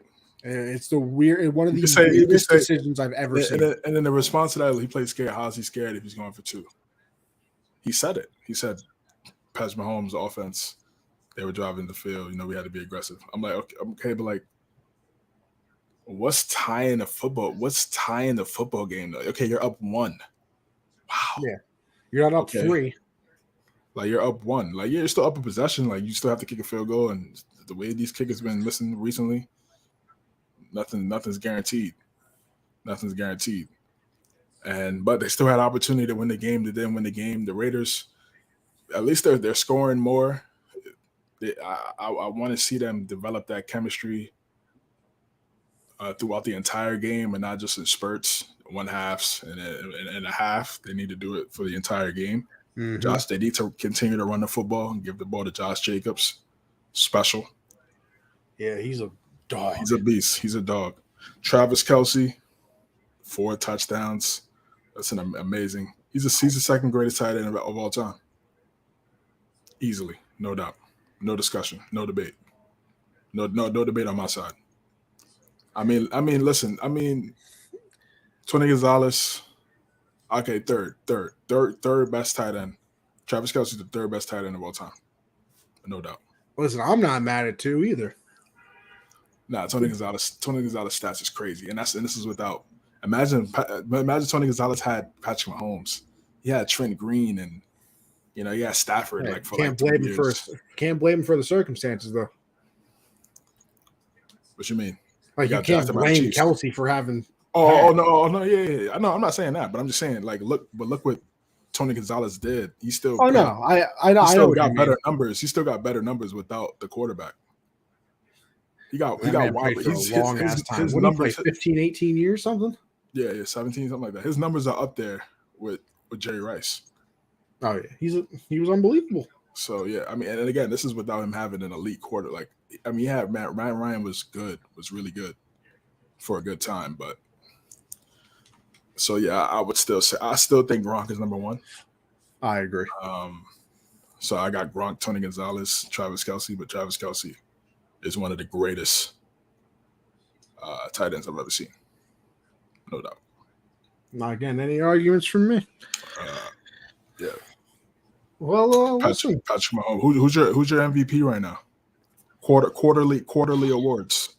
Let's do quarterly awards. Quarterly awards. Okay. Yeah, first quarter awards. Man, MVP is tough. I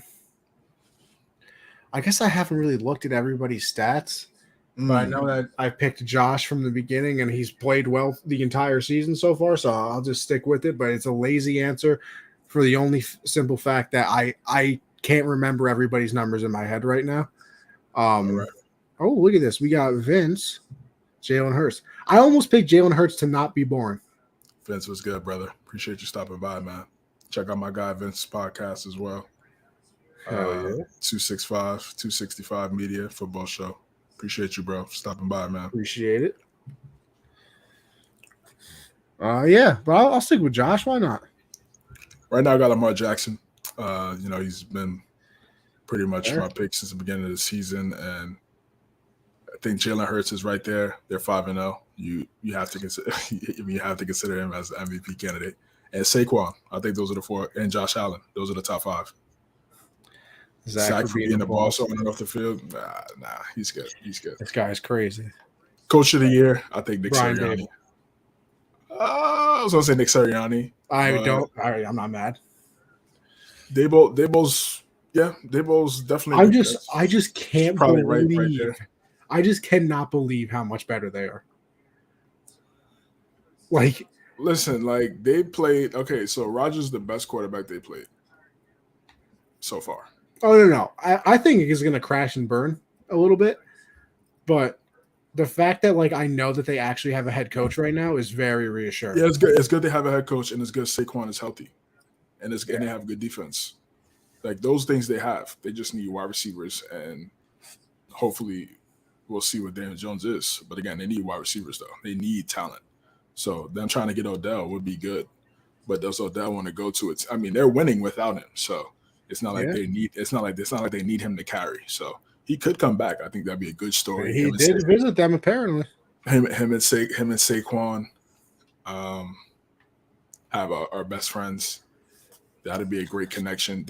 I think it'll help Daniel Jones, and hopefully he gets better if a guy like Odell is there. But I just think right now. For the Chiefs per se, there you got to put Patrick. I think I'll say it's Patrick Mahomes, Jalen Hurts, Lamar Jackson, Josh Allen. Yeah, and Josh Allen. Yeah, those would be MVP candidates. Coach of the year, Nick Sirianni and Daboll. Comeback player of the year, I'd give you Saquon.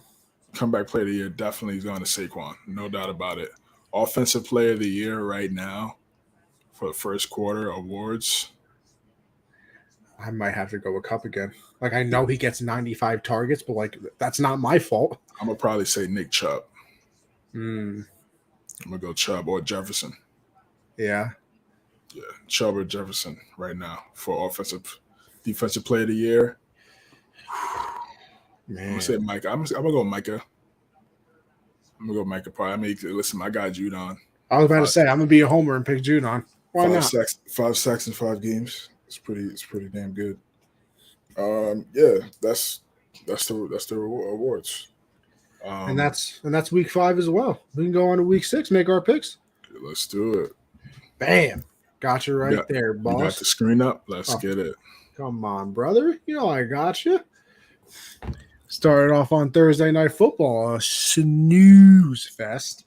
Commanders and the Bears. To me, this just feels like one of those games that the Commanders win for no reason. So I'm going to pick them. I'm going to go with the Bears. I like what the Bears, how the Bears played against the Vikings on Sunday.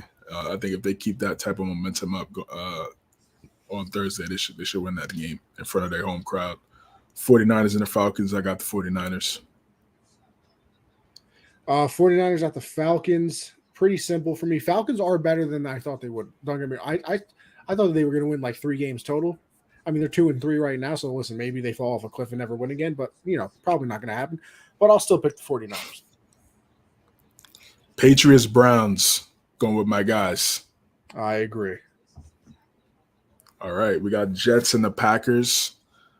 I think this is going to be it could be an exciting type game, but it's in Lambeau. It's in Lambeau. I think they need to get back to running the football, giving it to Aaron Jones, giving it to A.J. Dillon and more. I'm going to go with Green Bay.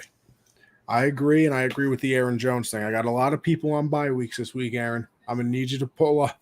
I need a nice 3-touchdown game, Aaron Jones, all right? Let's win me a fantasy matchup.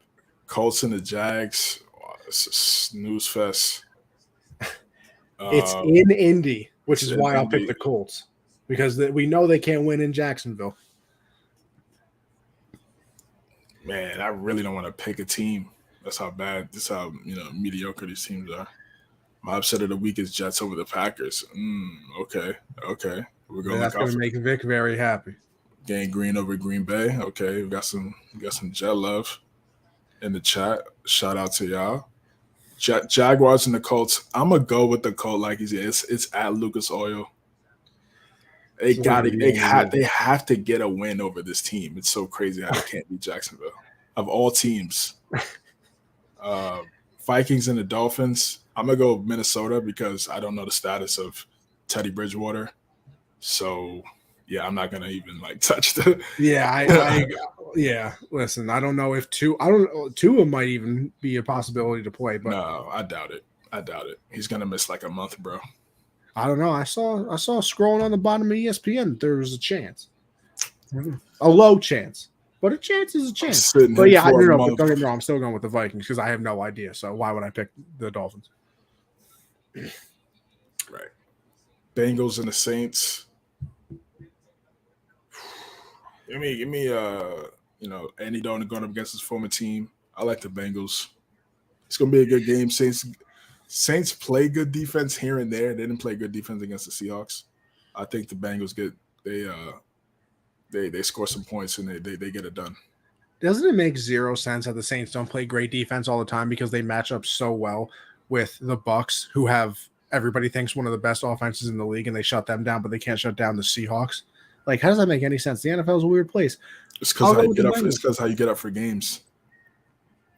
You're getting up for that game against the Bucs. That's your divisional rival. Yeah, Seahawks come on, it's the Seahawks, and they almost lost.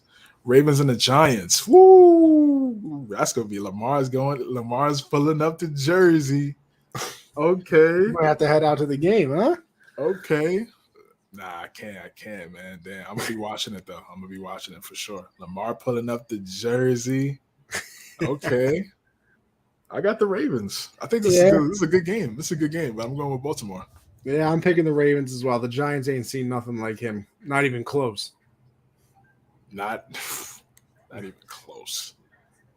Buccaneers and the Steelers. I got Tampa Bay. That's easy.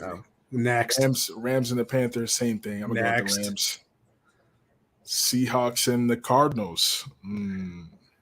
Isn't it surprising that this isn't one of those games that you're just like, all right, shut up. Why are we talking about it? I'm going to go with Rashad Penny out for the year. Tough. Walker the third end, baby. Tough. Didn't Penny just have a crazy game? Pretty sure. Did he rush for like $150 last week? I think he was having a good game in the game he got hurt in too. Oh, man. Prayers up. I don't know. These Seahawk running backs can't stay healthy. I don't know what it is. Yeah, I got Arizona. You know what? Why not? Give me the Seahawks. Geno Smith, 12th man. Why not? All right. This is primetime game Oh. A. Primetime game A right here between the The Bills and the fact this Chiefs. isn't a Sunday or a Monday is disgusting. Or a Sunday night, I should say. Yeah, but I mean, Cowboys and the Eagles, it makes sense though. But that's the best football game possibly of all time. Yeah, Last year, make it and a four. it's That's a rematch. that's the 425 game, right? Yeah, but it's not like I'm saying. I can't believe it's not a standalone. It is a standalone. It's the game on Fox, right? Well, yeah, but there's Oh, see, the Cardinal Seahawks will be. I'm saying like not a prime time standalone only game on television. like the night games. Okay. Yeah. Like the Seahawks Cardinals will be on at the same time. I ain't watching it, but it'll be on. I mean, they had it a lot. They had it last year. They had the prime time. They had the Sunday Night Football game last year. Remember when Josh Allen jumped over the dude? Oh yeah. Yeah. They had it last year, bro. Hey, but still, that I was wouldn't mind against it the again. Chiefs. That was against the Chiefs. Yeah, they're running it back. Here we go again. I'm going with the Bills, though. I picked Josh Allen for the MVP. What makes you think I'm going to stop it now? Their blood is boiling, knowing that they couldn't get that stop. And I think that they're going to go crazy on offense like they always do. And I think Von Miller makes that difference. Good points. Wow, this is a tough game. This is the best game of the week by a mile. At Arrowhead. Revenge City. I'm gonna go with the Chiefs. Ain't nobody mad at that. I think their defense is good. The defense made some big stops in key situations last night. I think it's going to be a shootout either way. Either way it goes, it's going to be a shootout. Both offenses are really good. I just think the Chiefs just have their number. You know, kind of like the Rams and the 49ers. They just kind of have their number. I know the Bills beat them last year in the regular season, but they're just confident. Both teams are really confident. It's going to be a great game, but I got Kansas City. Sunday Night Football on NBC. You got the Cowboys and the Eagles. Who you got? Fly, Eagles, fly, baby. Of course. I'm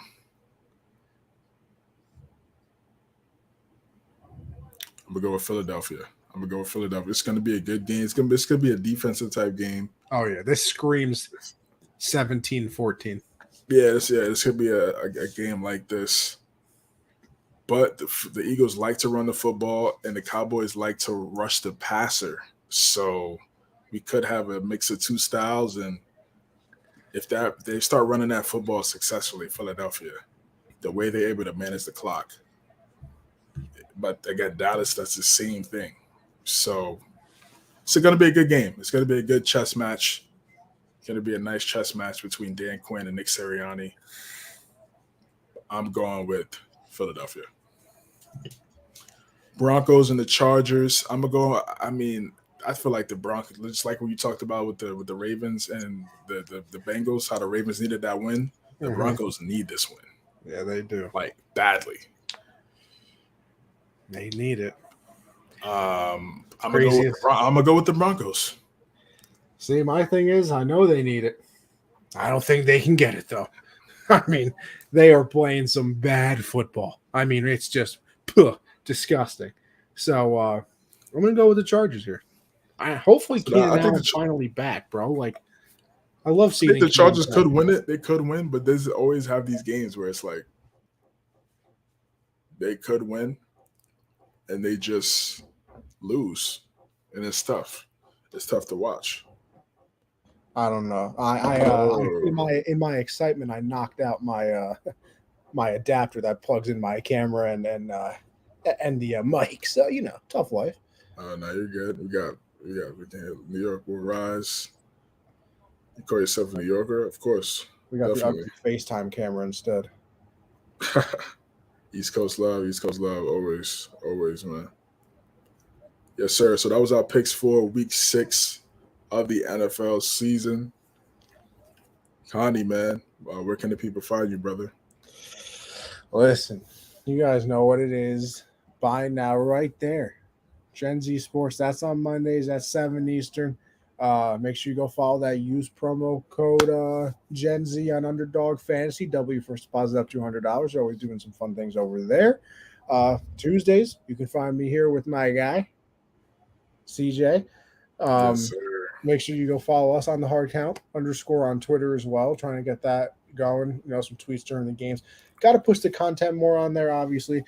We're just kind of starting it up, so we'll get things going eventually. Backstop Banter, that is Thursdays, 9 Eastern. Me and Michael are breaking down everything in the baseball world. Obviously, it's the most wonderful time of the year, and I'm not even talking about Christmas yet. It's the baseball playoffs. Yankees take game one. Houston takes game one on a walk-off. Phillies take game one. Dodgers are playing right now, but they're up 5-1. We haven't done a show since the wild card series has technically ended, so you got to talk about the Mets. You got to talk about the Blue Jays, all the teams that lost. So we got a lot of stuff going on over there. And then just Anthony Conover _ on Twitter for my thoughts and everything else, and Anthony _ Conover Twitter on Twitch, where I put all the podcasts, and gonna have to start gaming a little bit on there as well. Okay, yeah, as Call of Duty is approaching. I'm a dog on 2K, CJ. I'm a dog. You're a dog. I hear it, bro. I hear it. I took a little break, took a little hiatus from. I play it every once in a while, but I'm gonna get back on it soon, more consistently. Yes, for find me on the corner of 35th and 3rd, getting a few dirty water dogs. And the Jets cap, I'm weak. Nah, yeah, that's definitely real New Yorker type stuff right there. Linktree.com. Puffer jacket, yeah. Linktree.com/CJames9. You can find me. Everything that I'm working on, count the bucket, 9:30 p.m. Eastern on the Unwrapped Sports YouTube channel. And yeah, man, NBA is approaching. I'm excited. Watching some preseason right now. So this is the best time of the year, and we're getting right into the NFL season right now. First month out the way, going into the second month. So it's a great time for sports. It's a wonderful time. We got all listen next week, right? Because well, actually, no. Wait, when does the season start? You said for NBA 19th, 18th. Knicks first game is the 18th against the Grizzlies. So what is that? Is that next week or is this? It's next week, right? 18th. Yeah. All right. Listen, this time next week, we'll have all 4 major sports playing. October, best sports month of the year. Baseball playoffs.